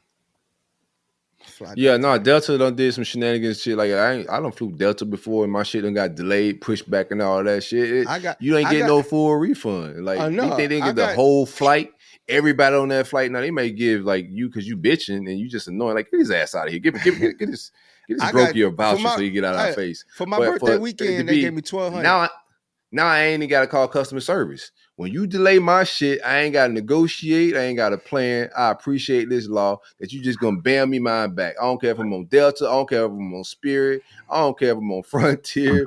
Whatever it is, when you mess my shit up, the government say, run me my coins, man. I like it. I ain't mad at it. And I ain't bougie. Well, I broke my Spirit cherry, man, on that last flight to Florida, bro. It wasn't bad. Only beef I had with Spirit was the shit we talking about right now. The delays. The delays. How they got a delay on a 45-minute flight? Bro, that's what I ain't get home. I ain't get to Florida till like midnight, dog. How? It's down the street. Like it's a 45-minute flight. How the hell you like, bro, that's it's the next state over. Like, how the hell they have a 45-minute delay on a flight that take 45 minutes? Well, no only time they have delays, bro, it'd be like engine trouble, like technical stuff. It could be runway stuff. It could be employee stuff. Like sometimes they don't even have pilots. It's like these delays don't just be like the distance or the flight. Like, no, that was a real thing for a while. Like pilots, there was a shortage of pilots. So it just depends. It switches up. Shout out Delta, man. I've never had that on Delta, man. I can just show you a quick search right now on Delta where it's happened. Bro. I never experienced it. That's my dick ride Delta, man. Yeah. You know He's glazing Delta. You gotta get that boy that start glazing for the fast. That fly Delta, I'm telling y'all won't have these issues. You will. For my birthday, man, they gave me $1,200. They gave me $1,200, man. I ain't got no problem with Delta, bro. You told them to pull it out? Delta was the last one when they had the last flight thing. Delta was in the crunch longer than everybody. Spirit got out of this shit before Delta. Cause Spirit fly on analog on the shutdown. No, we just saying you said like Delta don't have no problems. Delta was the last company to catch up on flights when they did the last little technical breakdown. But they made it smooth. No, it was motherfuckers standing night in the airport, and it was taken care of. For sure, it was taken care of. Shout out Delta, man. Sleeping in the airport, that ain't taking care of me, bro. I'm gonna be honest with you. Look, there go. You see, I told you 3 liquor stacks in the comments. When stacks? This a couple months ago. He was in New York. Man, Stack fly Spirit. I don't believe you probably flew Delta. No, I told him to fly. He flew SkyWest. He didn't fly Delta. Now, me and my dog had a real conversation about this on the phone. He flew SkyWest. I was talking to him. I said, dog, you surprised me with the Delta. He said, no, the chick bought this flight. I said, she had to buy it because I know you, boy. You're a Frontier Spirit killer. And I said, see what happened when you get bougie? You think you got a little bit of bread, and now you done went Delta thinking you finna be brand new. Now your ass stuck. He was stuck in the airport for a minute. He flew SkyWest, doing business as Delta. Nah, man. I'm telling you, I guarantee you. Man, now the man talking about screenshot. Send me the itinerary. Yeah. Send it to me. Hey, I bet you it's SkyWest. Hey, Stats, tell them to send that dog on scale results. Tell Nova to get on the scale. I'll get on the scale. You want proof of everything but the scale in the gym. Yeah. Man, the most ratchet shit I ever see when I flew Spirit. Send me the Delta itinerary that you flew to New York, you got stuck on. I guarantee you say SkyWest on there. You trying to call my dog out? The dog, when I was flying, bro, like, you know how they had the person up front telling you how to put the seatbelt on and stuff. You know, they usually like have a little video. Yeah. Old girl just pulled out the pamphlet, dog, and just held it there and just let the man talk, bro. She ain't give no motions. I was like, she didn't pull a little demo seatbelt out. She didn't put the little thing on and blow into it. Like, damn, she just held up the pamphlet like this and just let the man talk. Y'all got TVs or y'all got like one TV in a row on Spirit? It got one TV on a row? They got TVs. In the headrest or like every 7 like I said, like you have to pay for comfortability to be comfortable with Spirit. And I wasn't mad at it though. To be real with you, it was a comfortable flight. Well, it is 45 minutes. You just go up and come right back down. It was a 2-hour flight, but I hear you. No, that's because it's slow. He got a propeller. He on a propeller plane. Oh, hey man, what's next on the docket, man? What do we got here? Hold on. I got a Delta flight attendant. She said, a quote, "Tell your friend Delta took longer to recover, but our whole system operate using the software that shut down." I don't give a shit about no system with y'all. Y'all shit was the last one to get back running. That's all we would need to know. If y'all got y'all shit together and y'all the best of the best, my dog wouldn't have been sleeping in the airport. He ain't get no voucher. They ain't give him no Man, hotel. He was just musty. West. He's just bathing in the bathroom in the boys' room, bro. He flew Sky West, bro. That's what it is. He flew Sky West. I'm telling you. Nah, just because you just trying to. This is unaccountability, bro. This is the accountability of our counterparts is what you're pulling off right here, man. Hey, take the L. He ain't even spelled Delta right. Look at that. What is that? Yeah, that nigga spelled Delte? delete. No wonder you ain't get on that plane. He thought he was on Delta. That boy flew delete. Delete. Delete Airlines. Name of the show, Delete Airlines. That shit was deleted. all Delta shit was deleted. Everybody was on delete that week. Your flight was deleted, bitch. Like everybody flew delete. You sit your ass in the airport, boy. You ain't going nowhere. Man, listen, man. Delta be clean, safe, get you there on time, and everything, bro. And if your luggage, I ain't never been on a dirty flight. No, me neither. I don't know, like Spirit, they had Cheetos. And no, man. I flew the big coffee. And they had a 27 piece hair piece. You never even flew it. You can't be like always bougie about everything, bro. Like he been racist. He been bougie. Well, he said a 27 hair piece. That MAGA hat shit already. Yeah. Go ahead. You sound like my brother-in-law, ain't it? There's chicken wings on it, 27 hair piece. Boy, you sound like a redneck for a second, boy. Boy, you know they ain't bringing no chicken wings on there. You already know. Already know they ain't getting no chicken wings on those. But it sound like he had a hood on, white hood for a second. They might be shooting dice on that though, on Spirit. The Cup Klansman. So your boy's free, man. Young Thugga, that weak ass case that the state of Georgia brought on, the RICO. He didn't beat it, and he's not absolutely free. But they gave him a plea bargain of 15 years probation. I ain't mad at it, man. 15 years probation is, for the average person, I think it's tough. But when you're a millionaire, I think it's fairly easy to get through 15 years of probation. So Thugga, if you listen, I'm gonna tell you how to get off that probation, bro. He ain't listening. Oh yeah, go ahead. Inside. Listen, Thugga. 2025. This how you get off of it. Call Trump. Nah, that's you saw Boosie. Boosie had hit Trump up. Y'all saw that? Because he got a Fed case. Trump Thugga got a state case. Trump get you out of there now. What Thugga need to go and do is go ask the governor what work he need, how many drives, toy drives, food hood handouts, how many registered voters he need. Work with the governor so you can get your pardon on his last day in office. Walking out the door, he pardoned you. Think they just reelected the governor, so he got like 3 years left or 2 years left. Man, nobody finna sign that shit right. Like with him right there, right now, man.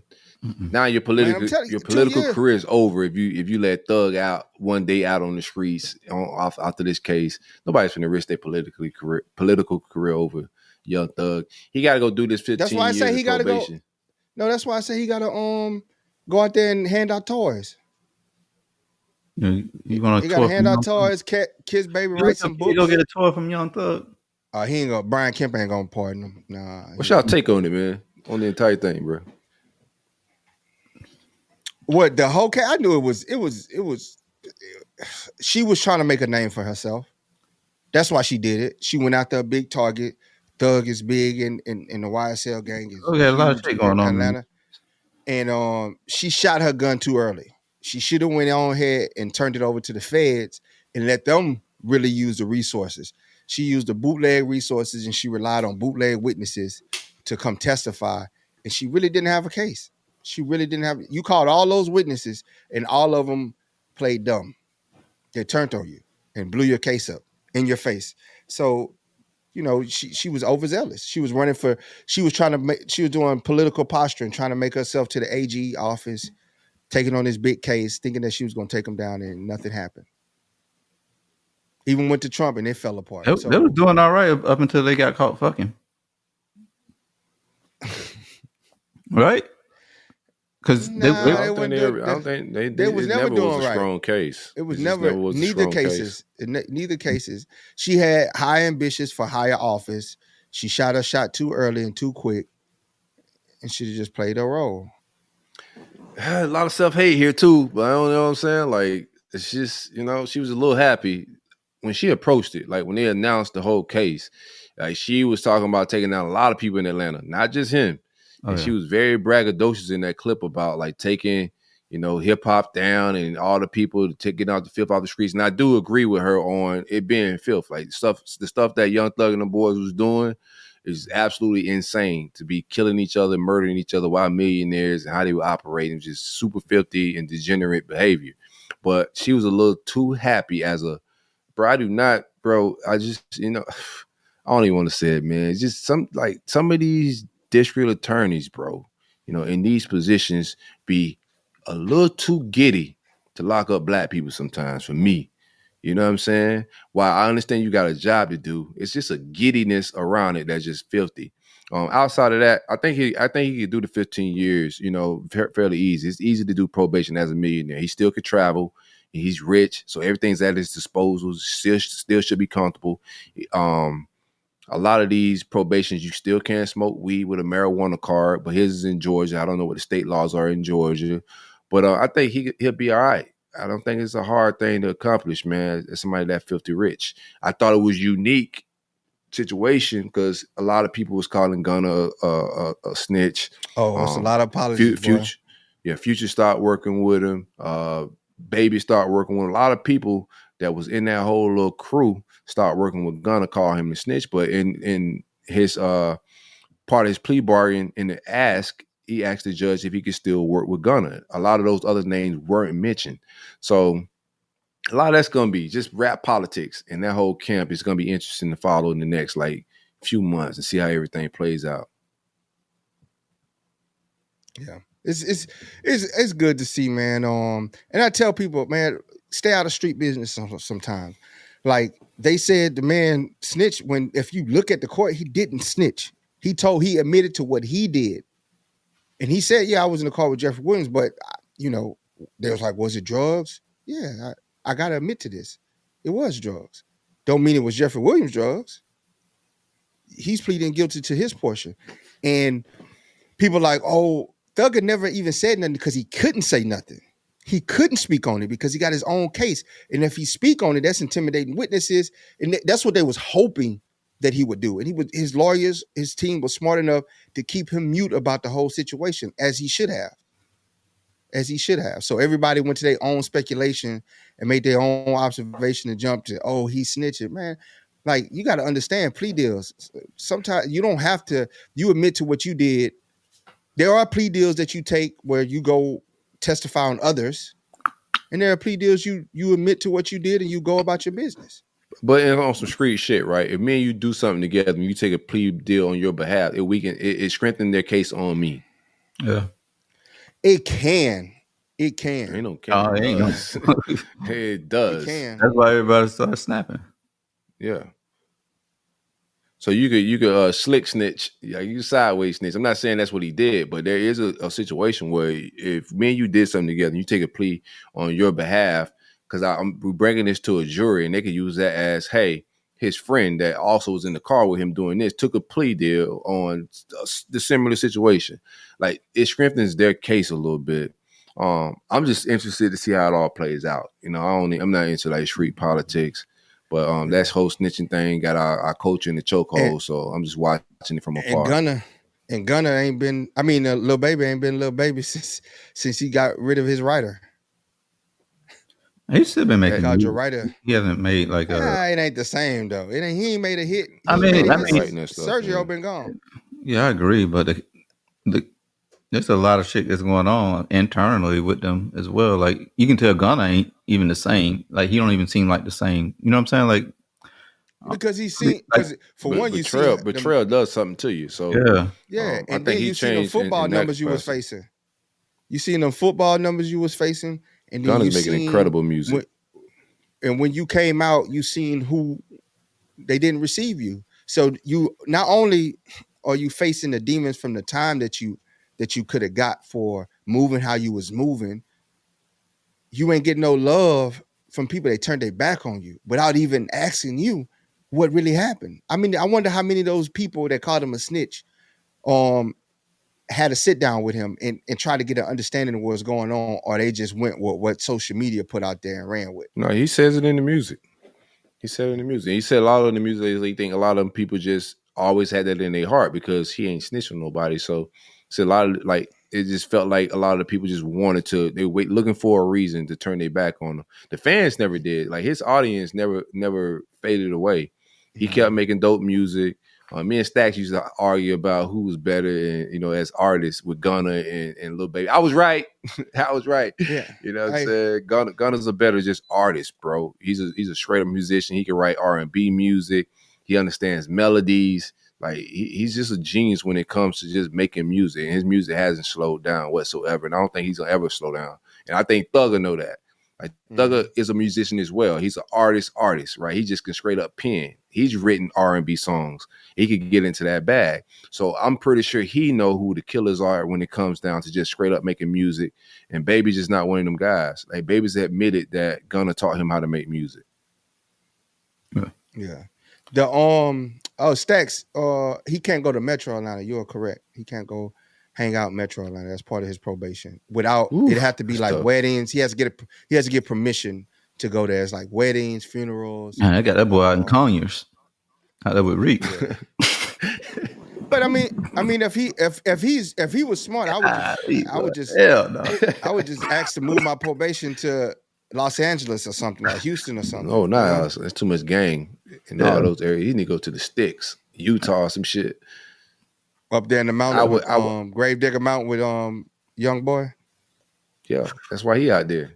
That's why he going crazy too. He locked up. Young Boy went out there. He probably them glitches with the switch, a little switch for the glitch. He popping them pills, man. That's what got that boy going crazy. Golly, that boy look bad too. He on some heavy drugs, man. I don't know what's wrong with the generation and drugs, man. Hey, they not happy. They're not happy because when they get into that world, it's all fun and games, and then you get in that world and they tell you work. You got to make this money for me. No, they be on that shit before they get into that world, bro. Oh yeah, they just numbing the pain with all them doggone the crazy shit he was doing. Mm-hmm. Yeah, that too. What y'all thought about? They say Diddy's sons ran up on Ray J with the shenanigans. Nah, I hope Ray J put up on him with the baby oil. Put up on him with baby oil. You want to get numb too? Bro, Ray J want no parts of that too, didn't it? Bro, that's just the funny. That's just the funny, gangster, bro. That story can write itself. Ray J, Diddy kids. No, Ray J was saying not talk about it. And Chris Brown of all people came and like Chris Brown came and like stopped the violence. Ray J and Snoop are like first cousins, bro. Them real ass Crips and shit, bro. You cannot like Ray J is a made man. Like don't let them R&B songs fool you. In that gang world, like I'll shoot up your whole house. Like boys are real gangster. Diddy's sons gotta relax, man. I know I can only understand. I can only fathom what they're going through right now, bro. Like, man, this game is amazing. What game? The Ravens and Bengals, bro. Man, you ain't focused, man. I am. Man, take your pills, bro. Take a glitch, man, for the switch. Switch for the glitch. Switch for the glitch. Yeah, go ahead and tighten up real quick, bro. What else is going on before we get out of here, man? We missed so much, man. It's been a lot. Orlando Brown, man, he been wilding out like crazy too, bro. Oh, man, but that's him. That's him. That's him, man. That boy's an entertainment. A piece of me think he playing it up. But he don't. Mm-hmm. But he I ain't gonna lie, bro. He entertaining as hell, man. We're gonna find out a lot of stuff he said be true because Trump in office now, and them lists gonna fly. Like Trump is after that type of shenanigans, bro. I think a lot of these celebrities too, you can feel the pressure, bro, of the Hollywood, because he's been saying a lot of that of taking down Hollywood and I think a lot of the endorsements came from that world as well. So yeah, I don't think we're done here. I think the end of 2024 is going to be full of a lot of shenanigans, and when Trump get in office at the top of 25, it's going to be some shenanigans. Boy, it's gonna be. You think they're gonna drop the Epstein list? I don't know if they're going to drop the Epstein list. Came out and said some shit too, didn't Oh no, it's the Epstein list. Like Big T been talking about that list for a minute, but it hasn't hit the streets. I think Diddy's only hit the streets before that one. You know, they killed the right people when it came to Epstein. See, hey, Diddy, I bet you Diddy regret the day that he turned on Trump because they were cool when he turned on Trump. They were cool. They was tight.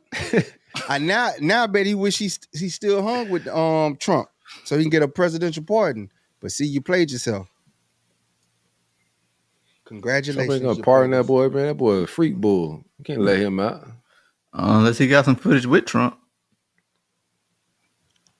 No, they hung out. They was tight. Him and Diddy. That's how I knew Kamala ain't have a chance, bro. Like every time somebody posts anything from her account, and you go to the comments,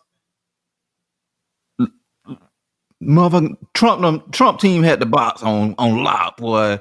You couldn't even get to like a real comment till you scroll to like the very bottom. I don't think them bots. I think they're real people.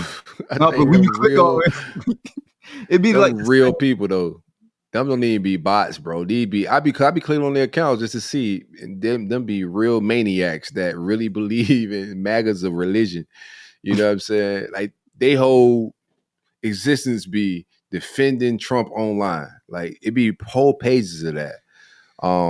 They ride for Trump, boy. I'm telling you. What I seen was, I thought this was funny, right? So every time like somebody that endorsed, they did an endorsement, you would see the Republican Party. If like somebody did a Democrat endorsement, they would find a picture of that person with Diddy, and when they post and say this person just endorsed, they did it with J-Lo. She just endorsed Kamala. It's a picture of J-Lo and Diddy, and then the caption it said Diddy's ex-girlfriend J-Lo endorses Kamala. I was like, bro, these politicians be pushing propaganda, bro. They ain't shit, dog. I see what y'all doing. Hardcore, boy. They did it with Meek Mill. Meek Mill endorsed Kamala. First thing they said, Diddy's boyfriend, Meek Mill. Like, y'all wildin', man. Stop. Meek Mill can't even tweet. He can't even get on X and say anything. He can't post nothing nowhere. He got to just send a screenshot of a deleted X and send it to the bloggers so they can tweet out what he said, what he want to say. Because boy, Meek got to start a Christian Mingle account. Oh man, anywhere else? He said he had a fan base out there, didn't it? Where? In Africa. Yeah, man, that boy. Yeah, he probably do. Dreams and nightmares. But his comments on IG, anywhere you go, Meek Mill post anything. I don't know why he keep posting. He the one that need to delete it, like social media. Everything he posts is just be to be talking about him and Diddy having sex. I be like, yo, everything, no matter what he posts. They be doing the same shit with Carisha too. Yeah. And she was dead. She tried hard to revamp that. She trying to separate herself far from the dude. You cook. You was too deep in it. You brought cocaine back for him. You brought women back for him. You were deep in the mix. You like knowing the inner workings of his stuff, that all the stuff that's came out. Every girl, even J-Lo, was part of it. Yeah, she cooked too. Mm-hmm. Like every girl he was with was the head mistress. Every man he was with too. Ain't just girls. Rick Ross cook. It be Rick Ross comments too these days. You go to his IG, bro. They cooking everybody that was hanging out with Diddy, bro. Like I used to watch like a lot of what Ross did. It tainted a lot of this stuff. Just taint how you view people, because if you got any common sense, you could tell like you know what the shenanigans are. Like it's some debauchery, degeneracy going on with these Hollywood widows, man. Straight up. Yeah. Your favorite rapper is a weirdo. Mine was. I'm pretty sure yours is too. Your favorite rapper is a weirdo, man. 9 times out of 10, he busted wide open to get bigger record deals and positions and like liquor deals. Yeah, that's what your favorite rapper did. He busted wide open. 9 times out of 10. Mm-hmm. Who your favorite rapper, Nova? Let me see. Don't give me no comedian. Who my favorite rapper? I was gonna say comedian. Nah, Pimp C. Ah, that's convenient. Yeah, you know that he capping. He capping right now. I told you, He I remember trying to find a that's safe my one. top 3. Yeah, Pimp C was preaching on the men busting the wide open for deals before the Diddy list dropped. He doing that shit in the 90s. They was like, cut the mic. Pimp C said, you ain't never seen me and this man butt naked in no room. Me and this man ain't never seen each other butt naked in the room. We ain't busting no trains. All y'all is gay. If you in the room with another man, you're naked, you're gay. Shout out to Pimp C, man. Long live Pimp, man. Real one. Bro. He got beat up by Master P them though. Yeah, he got taped. I'm Master P not in your Juvenile may have kissed baby. I don't know. Yeah. Nah, he ain't kissed baby. Oh, that's why he got kicked out of camp. He didn't kiss him. That's why. Yeah, he walked in. His brother was kissing. Oh, like, oh damn, bro. Like, yeah. You seen the one? You seen the one clip with Manny Fresh? I forget what Manny Fresh said. Dang, I forget what he said, but it was super suspect, man. Oh no. I did see the shit with Let me find the clip. with Lil Wayne trying to do a little cussor. Everybody talking about some man. Y'all owe Jay-Z an apology. Apology. Oh, Jay-Z apology for what? His show is crazy. For booking Kendrick. Cause you know how he got that. Yeah. It was clowning the show. For Super Bowl shit. Louisiana. Trey, who your favorite rapper, man? Let's see if he busted wide open. Let's do a little temperature check. Right now, J. Cole. Yeah. Now that's why he fought Diddy. Because Diddy was trying to get them cheeks. Yeah. So he swung on Diddy. I fucks with Cole, man. They say he a real dude too, man. When I was at Stretch. You remember Stretch? He was out in Fayetteville. He said, man, he actually come back home a lot and do a lot for the community. And there's no cameras, no nothing. He just be out there on the streets. I thought that was pretty cool. Yeah, he too un-Hollywood to be getting bust wide open. So I don't think he part of the bust wide open community. Man, they said Nas was on that shit. Yeah, I can see it. Man, Nas let J. Cole down. I'm looking at everybody that ever jumped out of a van, Diddy dapped up and held.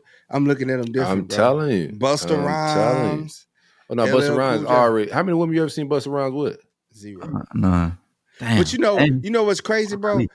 My cousin told me about Busta Rhymes a long time ago. Yeah, it's been some rumors that Busta Rhymes he ain't trying to shut him down either. But I think he on that side of the fence, man, a little bit. And if that's your world, I'm not judging, so I don't want nobody coming at me crazy and trying to cancel us. But I think he's he a cream puff. Good gosh, man, I ain't know that. I can tell you, DMX ain't on there. Oh no, X ain't. But that ain't my favorite rapper. My favorite rapper is Jay-Z. Jay-Z might be. Yeah, he in might there. be. Okay. He might be in there. He in there. He'll bust down. He on the list? Rick Ross is probably my top 2. He's likely on the list too. You think Jay-Z on the list for getting busted? Yeah, he'll bust down. He's either busting down or a bust down knee. He both. Damn. Yeah, I think I don't want to get into no conspiracy theories, but I think I think Hollywood is Hollywood. I think we've seen him with some witch doctors. We've seen him do Illuminati type things, and a lot of the rituals is around a lot of this, freak bullshit that's going on. So I don't think it's just conspiracy theories. I think he's in that world a little bit. I think most of them are. I think 95% of Hollywood's into all that debauchery and sacrificing and getting put in positions more than one way. You got to get in the first position to get the second position to be able to get the deals, et cetera, et cetera. But he always looked at Diddy weird too, though. Every time he was around Diddy, it seemed like he looked at him like weird type, and like the pictures and the videos, like when they're around each other. I may be wrong. He may be a buster downer.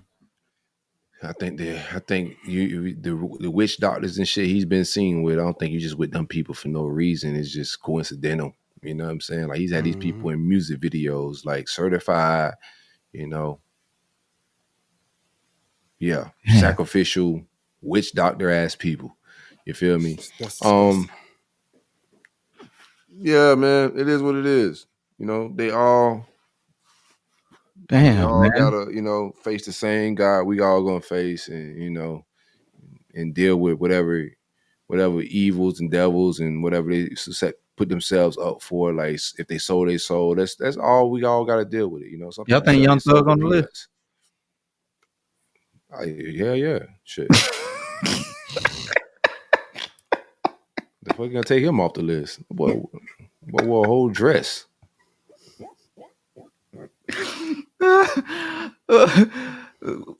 Little Baby on it. Like, we know Little Baby on that joint, bro. We seen him at the Mike Rubin parties, dog. Like, we know what the vibes is with these guys, He bro. spent like, the night. He spent the night. Yes, every night it's he go goofy. over. It's real. Like, you look at these so-called tough shooters and gangsters in a different eye when you just, like, keep it just plain. It looks weird. A lot of men-on-men action going on around there. It can get real drunk, goofy, close, intimate. Now, every time I see Meek Mill in the pool, when Puffy's saying, "You been putting in work, daddy," I'm just like, bro, is he cooling his cheeks off in the pool? Like, Yeah. He looked like he hurting in the pool. Yeah, you got to get that thing a break.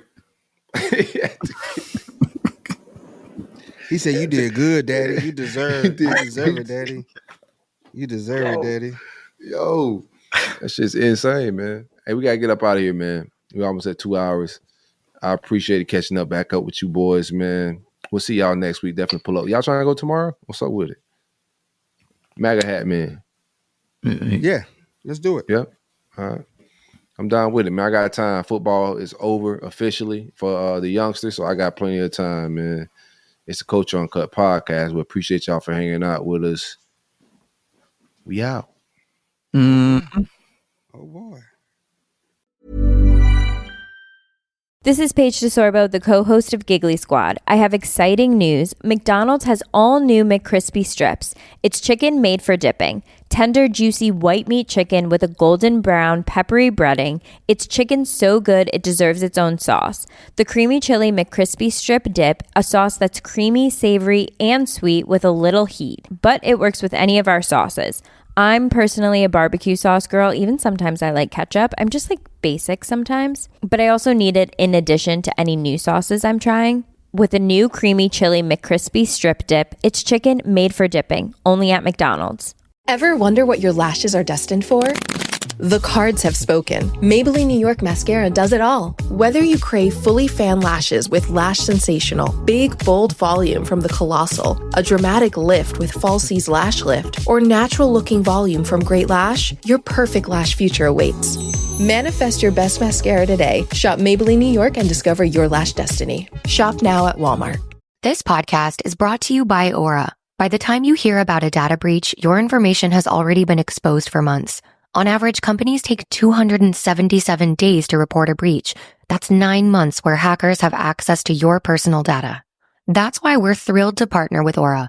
Aura is an all-in-one digital safety solution that monitors the dark web for your phone number, email, and social security number, sending real-time alerts if your info is found. It also includes a VPN, password manager, and data broker removal to help keep you safe. For a limited time, Aura is offering a 14-day free trial plus a dark web scan to check if your personal information has been leaked, all for free at aura.com/safety. That's aura.com/safety to sign up and protect your loved ones. That's AURA.com/safety. Terms apply. Check the site for details.